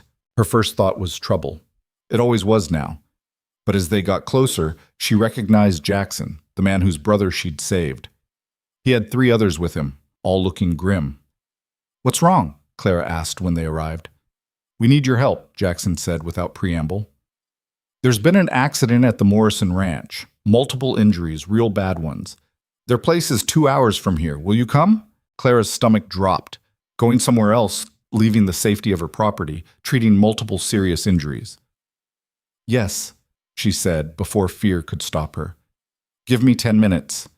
She gathered her supplies, bandages, needle and thread, the few medicines she'd accumulated. Rowan was already saddling her mule. "I'm coming with you," he said. "Your hand is healed enough. You're not going alone." They rode hard, the mules pushing their limits. Clara's mind raced with possibilities, each worse than the last. What if she couldn't help? What if people died because she wasn't good enough, fast enough, knowledgeable enough? The Morrison Ranch was chaos when they arrived. A barn had partially collapsed, trapping workers underneath. Clara counted 5 injured people, 2 of them unconscious. She took a breath, pushed down her terror, and went to work. The next 6 hours were a blur of blood and pain and desperate improvisation. Clara moved from person to person, prioritizing by severity, doing whatever she could. Rowan helped, following her instructions without question, his steady presence keeping her grounded. One man died despite her best efforts. She felt it like a punch to the gut, the moment when breath stopped and there was nothing more she could do. But the others lived. Broken bones set, wounds stitched, bleeding stopped. By the time the doctor arrived from 3 territories over, Clara had stabilized everyone who could be stabilized. The doctor surveyed her work with professional eyes. "You did well. Saved at least 2 lives here, maybe 3. I lost 1. You lost 1 out of 5 catastrophic injuries with no formal training and basic supplies. That's remarkable, not shameful." But Clara couldn't shake the feeling of failure, the weight of that 1 lost life. They rode home in darkness, exhausted and covered in other people's blood. Rowan didn't try to comfort her with empty words. He just rode beside her, solid and present. "I'm sorry," he said finally. "For what?" "For what you had to see today. What you had to do. It's part of this now, part of what I chose. Doesn't make it easier." "No," Clara agreed. "It doesn't." Back at the cabin, she scrubbed herself raw, trying to wash away the day. When she finally came out, Rowan had made food she couldn't eat and coffee she drank anyway. "You know what you've become?" he asked. "What?" "Essential. People depend on you now. This whole area, you're the closest thing they have to real medical help." "I'm not qualified." "Oh, you're what they've got, and you're good at it. Better than you think." He set down his coffee. "The question is whether you can live with what that means. With days like today." Claire thought about the man who'd died, about his family's grief, about the weight of responsibility she'd never asked for but somehow claimed anyway. "I don't know if I can," she admitted. "Fair enough, but I think you will anyway, because that's who you are. Someone who shows up even when it's hard." She looked at him across the table, this man who'd bought her for a land dispute and somehow become the person who saw her most clearly. "When did you figure that out about me?" "Day 3. You walked with your feet bleeding and didn't complain once. I knew then you'd be trouble." "Trouble?" "The good kind. Kind that changes things." He stood up. "Get some sleep. Tomorrow you'll have people showing up to check on their gardens or their pregnancies or whatever else they need from you. You'll need rest for that." He was right. Clara went to bed exhausted and woke to find 2 women waiting outside, one pregnant and one with a sick child. She helped them both, and the next person, and the next. Her garden grew, her reputation grew. The isolated cabin that had been Rowan's escape became a hub, a place people came for help and hope. And somewhere in all of it, Clara realized she'd stopped thinking about Philadelphia entirely, stopped measuring herself against the woman she used to be, and started becoming someone new, someone who mattered, not because of who her father was or what dress size she wore, but because of what she could do with her own two hands. That night, planting the last of her spring seeds, she said to Rowan, "I think I'm happy." He looked up from the fence he was mending. "Yeah? Yeah, is that strange?" "Why would it be strange?" "Because I'm in the middle of nowhere, doing work I was never trained for, living harder than I ever imagined. But I'm happy anyway." Rowan smiled. "That's not strange. That's just life done right." And Clara, her hands dirty and her body tired and her future completely uncertain, believed him. Summer arrived with a vengeance, turning the desert into something that shimmered and breathed heat. Clara's garden exploded with growth: tomatoes, beans, squash, carrots, more than she'd dared hope for. She spent mornings harvesting and afternoons preserving, filling the jars she'd been given with pickles and jams that would sell at the trading post come fall. The medical work continued, too, a steady stream of people who'd heard about the woman who could stitch wounds and deliver babies and somehow keep people alive against odds. Clara stopped protesting that she wasn't qualified. The results spoke louder than her doubts, but success brought complications. Samuel Garrett showed up on a blazing afternoon in late June, riding alone this time, his expression harder than usual. "We need to talk," he said without preamble. Rowan stepped out of the cabin, rifle in hand but lowered. "About what?" "About the fact that half my ranch hands are riding 2 hours to see her." He jerked his chin at Clara. "Instead of going to the doctor in Silverton like reasonable people." Clara set down the tomatoes she'd been sorting. "I can't control who comes here." "You could stop treating them. Send them to proper medical professionals." "The doctor in Silverton is 3 days' ride. People come here because I'm close and I don't charge them money they don't have." "Exactly. You're undercutting legitimate business. It's not fair competition." Rowan laughed, sharp and humorless. "Since when do you care about fair competition? You've been trying to buy out every small ranch in this territory for years." "That's different. That's business." "So is this?" Samuel's face darkened. "You're getting too big for your britches, Hale, both of you. People are starting to talk about this place like it matters, like you're building something that could challenge the established order." "We're not challenging anything," Clara said. "We're just helping people who need help." "That is challenging the established order. The doctor, the merchants, people like me who keep this territory running, we have a system. You're disrupting it." "Then maybe your system needed disrupting." The words hung in the hot air. Samuel stared at Clara like he was seeing her for the first time. "You've changed," he said finally. "When I first met you, you were timid, scared. Now you talk back like you think you matter." "I do matter. That's what I learned out here." "You matter because he," Samuel pointed at Rowan, "hasn't gotten tired of you yet. The minute he does, you'll be right back where you started, alone and worthless." Clara felt the old shame try to rise, that familiar voice saying Samuel was right. She was temporary. She was fooling herself, thinking she'd become someone new. Then she looked at her garden, at the jars of preserves waiting to be sold, at her hands calloused from work that meant something. She thought about the babies she'd delivered, the wounds she'd closed, the lives she'd helped save. "You're wrong," she said quietly. "I matter because I make myself matter, because I do work that needs doing, and whether Rowan gets tired of me or not doesn't change that." Rowan glanced at her, something fierce and proud in his expression. "I'm not getting tired of her, just so we're clear on that." Samuel's jaw tightened. "This isn't over. You're making enemies, both of you, powerful ones." "We've survived everything else thrown at us," Rowan said. "We'll survive that too." After Samuel left, Clara sat on the porch steps, her hands shaking with delayed adrenaline. "He's right about one thing," she said. "We are making enemies." "Yeah, we are." "Doesn't that worry you?" Rowan sat down beside her. "It would worry me more if we were making enemies by doing nothing. At least this way we're making them by doing something worth defending." "Is it worth it, really? You saved 3 lives last week. You're feeding people with that garden. You've made this place into something that matters to dozens of families." He looked at her directly. "So yeah, I'd say it's worth it." Clara wanted to believe him, but Samuel's words echoed in her mind, especially the part about Rowan getting tired of her. Because what happened when he did? She'd built her entire new life around this partnership, this place. If it fell apart, stop, Rowan said. Stop what? Whatever you're thinking. I can see it in your face. You're spiraling. I'm not. You are. And whatever you're worried about, it's probably wrong. He stood up, offered his hand.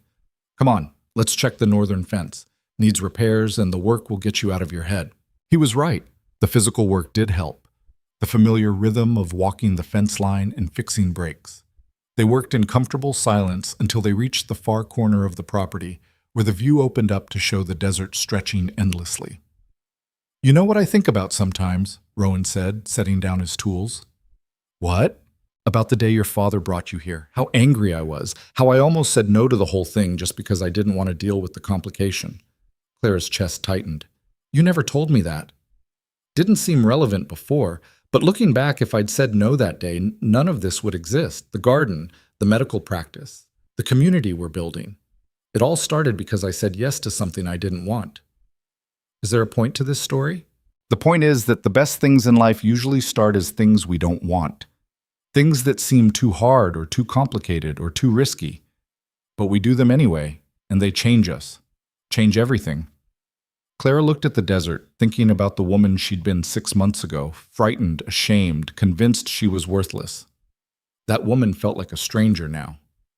I don't know who I am anymore, she admitted. You're Clara Hale. She blinked. What? That's what people call you, Doc Hale. I hear it at the trading post in conversations. They don't know you were Clara Whitmore.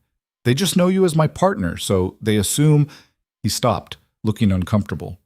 I can correct them if you want. Tell them it's not like that. But Clara's mind had snagged on one word. Partner? Well, yeah, that's what you are. We run this place together. I thought I was just here, living here because you allowed it. Rowan looked genuinely confused. Did you think this was charity? That I was just putting up with you? Sometimes, yes. Clara. He turned to face her fully. I couldn't run this place without you anymore. The garden alone brings in more money than I made in 3 years before you showed up. The medical work connects us to every family in the territory. You've built something here that's bigger than either of us alone. But it's your land. Is it? Really? Because it feels like ours now.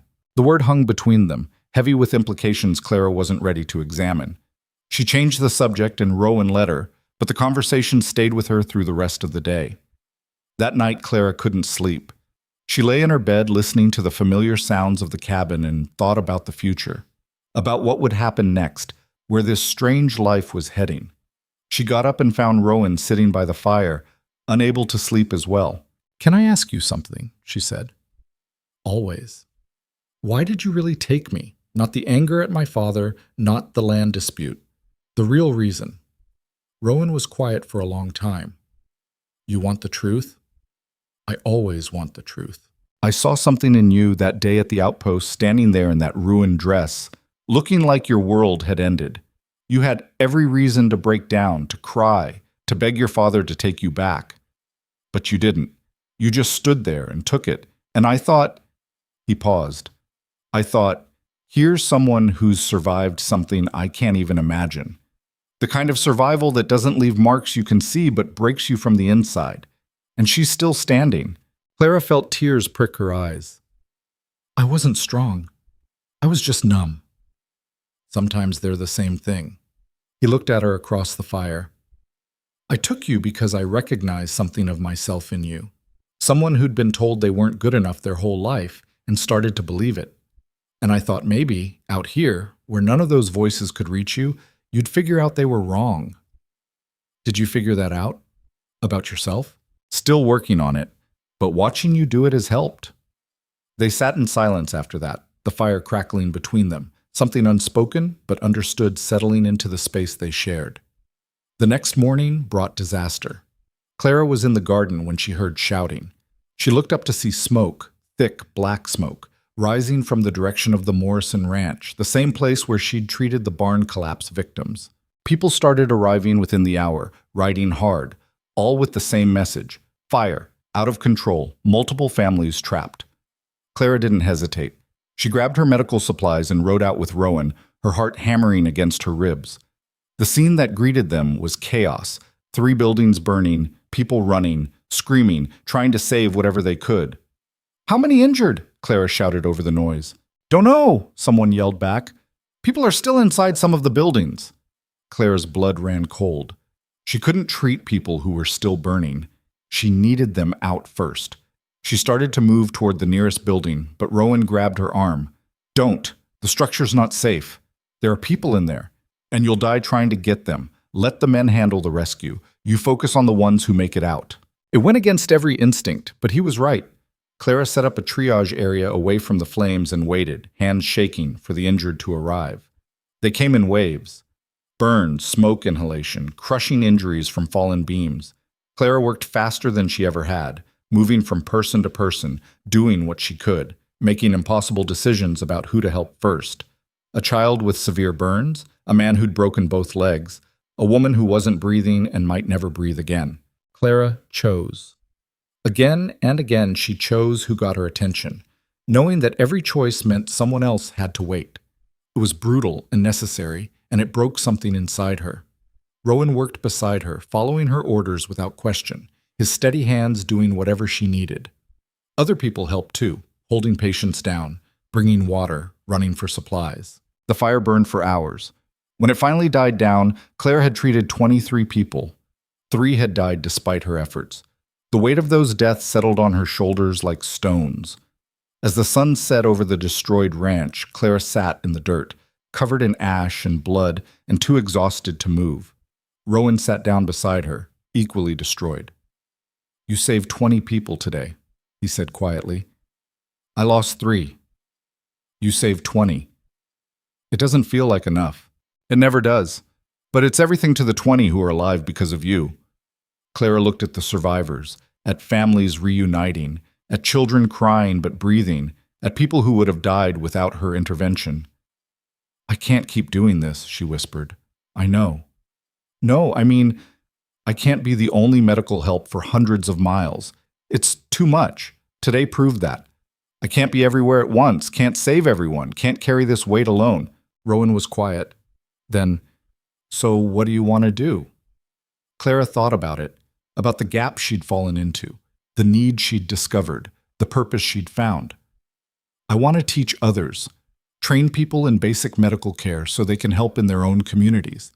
I want to write down everything I've learned, every technique, every treatment.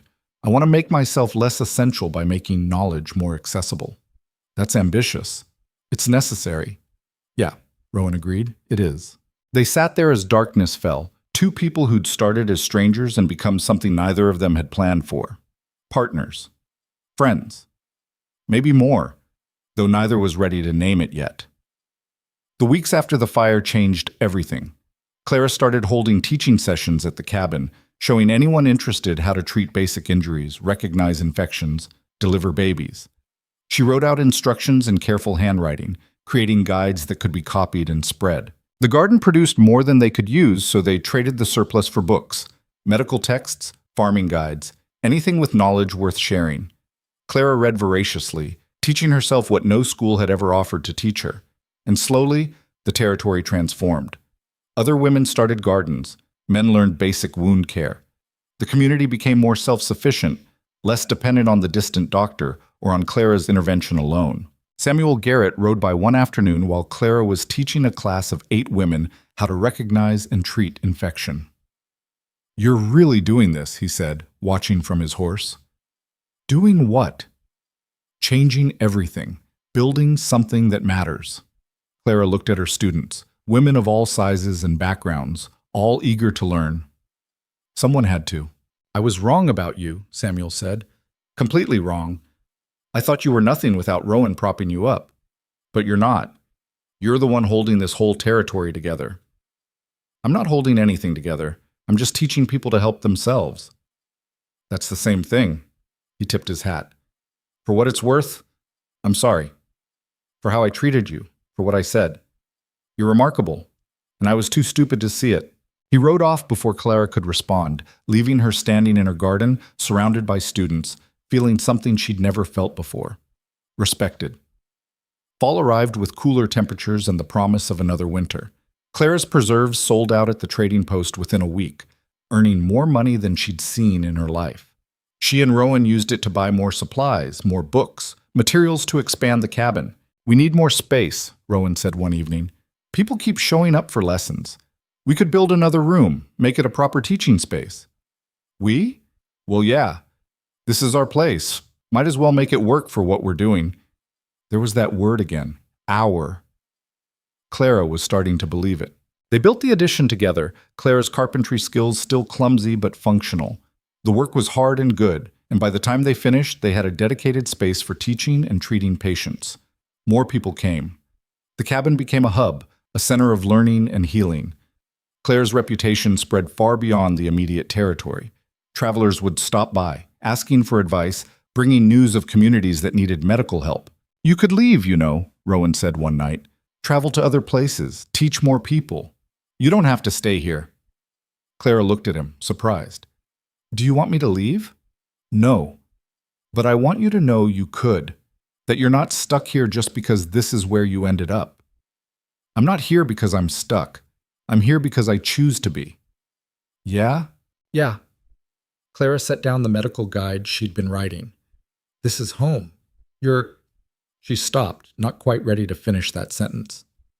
Rowan waited. When she didn't continue, he said, "I'm what?" "You're the reason I believe I matter. The first person who saw me as something other than a disappointment or a burden. And I—" She took a breath. "I don't want to be anywhere you're not." The silence that followed felt huge. Then Rowan crossed the room and sat down next to her. "I need to tell you something," he said. "What?" "I was wrong. Back when I said I took you because I recognized something in you. That's part of it, but not all of it." "What's the rest?" "I was lonely. More lonely than I wanted to admit.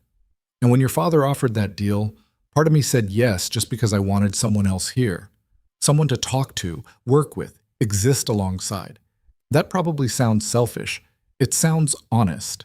It was selfish, taking you for my own reasons, not caring what it meant for you." "Rowan." Clara turned to face him fully. "You saved my life. Not in some dramatic way, but in every way that mattered. You gave me space to become someone I could respect. You never made me feel small, even when I felt that way about myself. If you did that for selfish reasons, then I'm grateful for your selfishness." He looked at her with an intensity that made her breath catch. "You know what I think?" "What?" "I think I was supposed to say yes that day. Not because of fate or destiny or anything like that, but because you needed somewhere to grow and I needed someone to grow with. And we both got what we needed." "What did you need?" "To stop hiding, to be part of something again, to—" He stopped, seemed to struggle with the words. "To care about someone who cares back." Clara's heart was hammering. "I do care. About you, about this place, about everything we've built." "I know. That's why I need to ask you something." "What?" Rowan reached into his pocket and pulled out a folded piece of paper. "This is the deed to this property. I've been carrying it around for 2 weeks, trying to figure out how to do this." "Do what?" "This." He unfolded the paper, and Clara saw her name written next to his.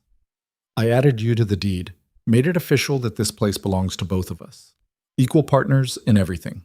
Clara stared at the document, her vision blurring with tears. "Why?" "Because it's the truth. This place is as much yours as mine. More, maybe. You've put more life into it than I ever did alone." He set the paper down between them. "But that's not the only question I want to ask." "There's more?" "Yeah." He took her hand, his calloused palm against hers. "I want to know if you'd consider making this partnership permanent. Not just business partners, but—" He struggled for words. "Everything partners. Life partners. Together, officially, in every way." Clara could barely breathe. "Are you asking what I think you're asking?" "I'm asking if you'd marry me. Not because you have to, not because there's social pressure or expectations, but because we work better together than apart, and I want to keep doing this, all of it, with you beside me." Clara looked at this man who'd bought her for a land dispute and somehow become her entire world. She thought about the woman she'd been, ashamed and lost and convinced she was worthless. Thought about the woman she'd become, strong and capable and necessary. "Yes," she said. 1,000 times yes. Rowan smiled, real and full, and pulled her close.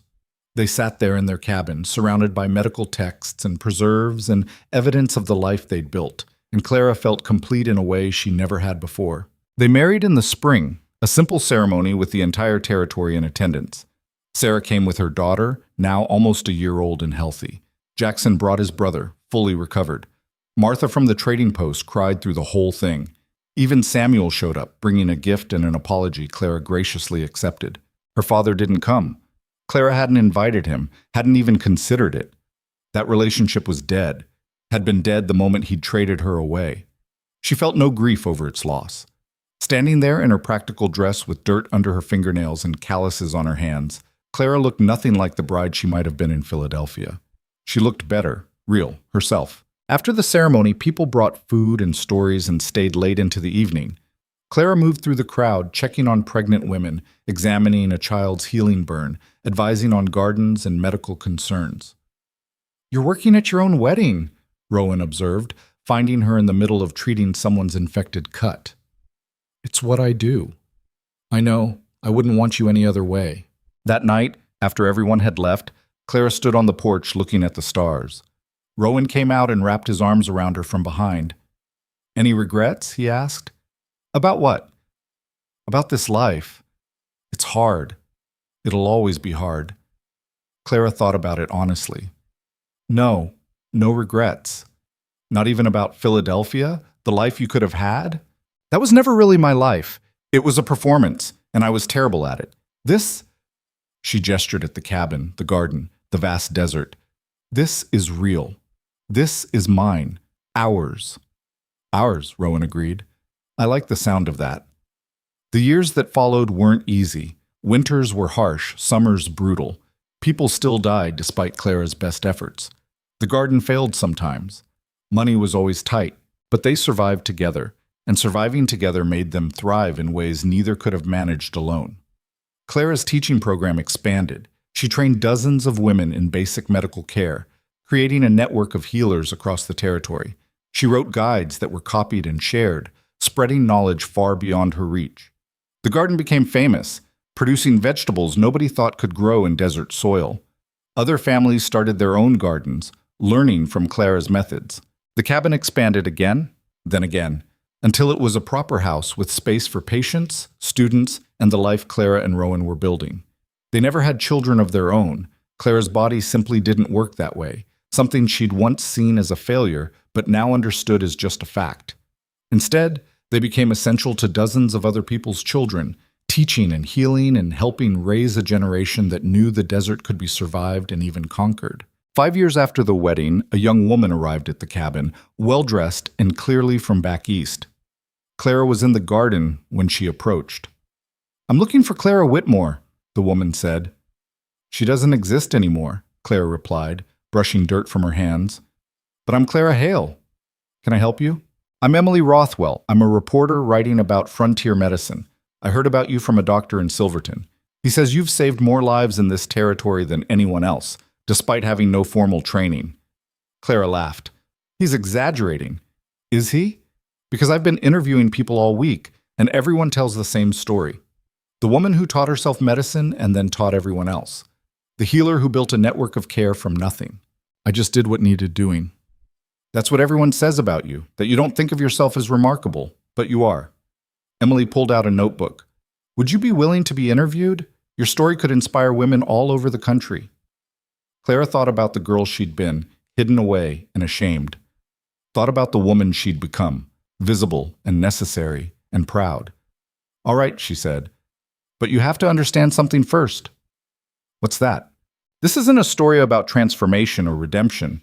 It's a story about survival, about learning that the person everyone said you should be was never real, and the person you actually are is more than enough." Emily smiled. "That's exactly the kind of story I want to tell." The interview lasted 3 hours. Emily asked about everything: Clara's childhood, her father's betrayal, the journey to the cabin, learning to survive, building the medical practice. Clara answered honestly, holding nothing back. When the article came out months later, Clara barely recognized herself in it. The reporter had made her sound heroic, larger than life. But reading between the lines, Clara found truth in it. Not the dramatic truth of dime novels, but the quiet truth of someone who'd refused to disappear when the world tried to erase her.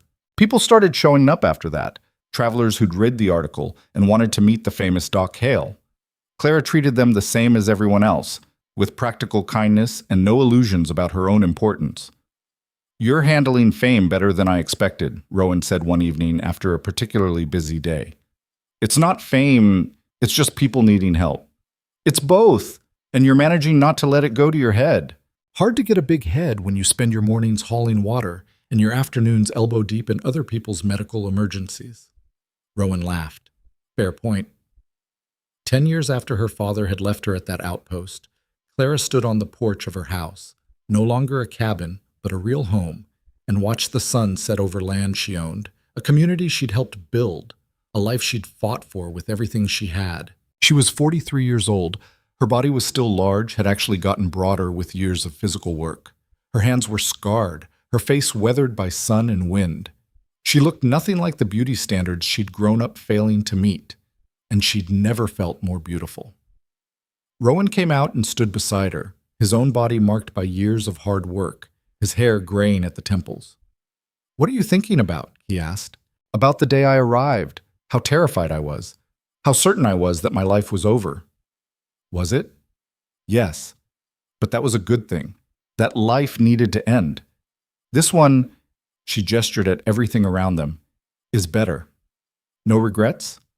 Clara thought about the question seriously, about everything she'd lost and everything she'd gained, about the person she'd been and the person she'd become. "One regret," she said finally. "What's that?" "I regret all the years I wasted believing I wasn't enough, all the time I spent trying to be smaller, quieter, less. That was time I could have spent becoming this." "You couldn't have become this without living through that first." "Maybe, but I still regret it." Rowan pulled her close. "You know what I don't regret?" "What?" "Saying yes that day, taking the deal, bringing you here. Every hard moment, every struggle, every time I thought this was a terrible idea, I don't regret any of it, because it led to this." Clara leaned into him, solid and warm and home. "Me neither. Not anymore." They stood there as stars appeared, the same stars Clara had looked at that first night, terrified and alone and convinced she had no future. She'd been wrong about so many things back then, about her worth, her capabilities, her capacity to matter. The desert had taught her differently, had taught her that value wasn't something given by others, but something claimed through survival, through showing up, through refusing to quit when quitting seemed reasonable. She'd learned that being thrown away wasn't the end of her story. It was the beginning. And standing there with Rowan, with their house full of medical texts and preserves, with a community that depended on them and a future that stretched bright and uncertain ahead, Clara understood something fundamental. She hadn't been rescued. She'd rescued herself. Rowan had given her space and opportunity, had seen her potential and refused to accept her self-doubt. But the work of becoming, of transforming from the broken woman at the outpost into the healer, teacher, and partner she was now, that work had been hers alone. "I love you," she said quietly. Rowan's arms tightened around her. "I love you too. Have for years." "Why didn't you say it before?" "Because I wanted you to figure out who you were first. Didn't want my feelings to influence that." Clara turned in his arms to face him. "And now?" "Now you know exactly who you are. So I can say it without worrying you'll shape yourself around me instead of being yourself." She kissed him then, there on the porch of their home, surrounded by evidence of a life built from nothing. Somewhere in the distance, a coyote howled. The desert breathed around them, vast and harsh and beautiful. And Clara Hale, who'd once been called a burden, smiled and thought, "I am exactly where I'm supposed to be." Years later, when travelers came through asking about the famous Doc Hale, people would tell them the story, but they never got it quite right. They made it sound like a rescue, like Rowan had saved Clara from a terrible fate. The truth was more complicated and more profound. Rowan had given Clara opportunity. The desert had given her challenge. But Clara herself had done the real work, the hard, unglamorous work of survival and growth and becoming. She'd learned that being underestimated was an advantage, that shame was a weapon others wielded but she could refuse to pick up. She'd learned that worth wasn't measured in dress sizes or social graces, but in calloused hands and saved lives and knowledge shared freely. Most importantly, she'd learned that the person her father had thrown away wasn't worthless. She was just planted in the wrong soil. Out here, in this harsh desert that demanded everything and gave nothing easily, Clara had finally found ground where she could grow. And grow she did, into someone strong and necessary and absolutely, completely herself. The woman who'd arrived in a ruined dress and pearl-button shoes was gone. In her place stood someone better, someone who'd chosen herself when the world tried to choose for her, someone who'd built meaning from rejection and purpose from pain. That night, lying beside Rowan in the darkness, Clara whispered, "Thank you." For what? For seeing me when I couldn't see myself. You would have figured it out eventually. Maybe. But you made it easier. Rowan was quiet for a moment, then, "You made my life better. Made me better. I think that makes us even." Clara smiled in the darkness.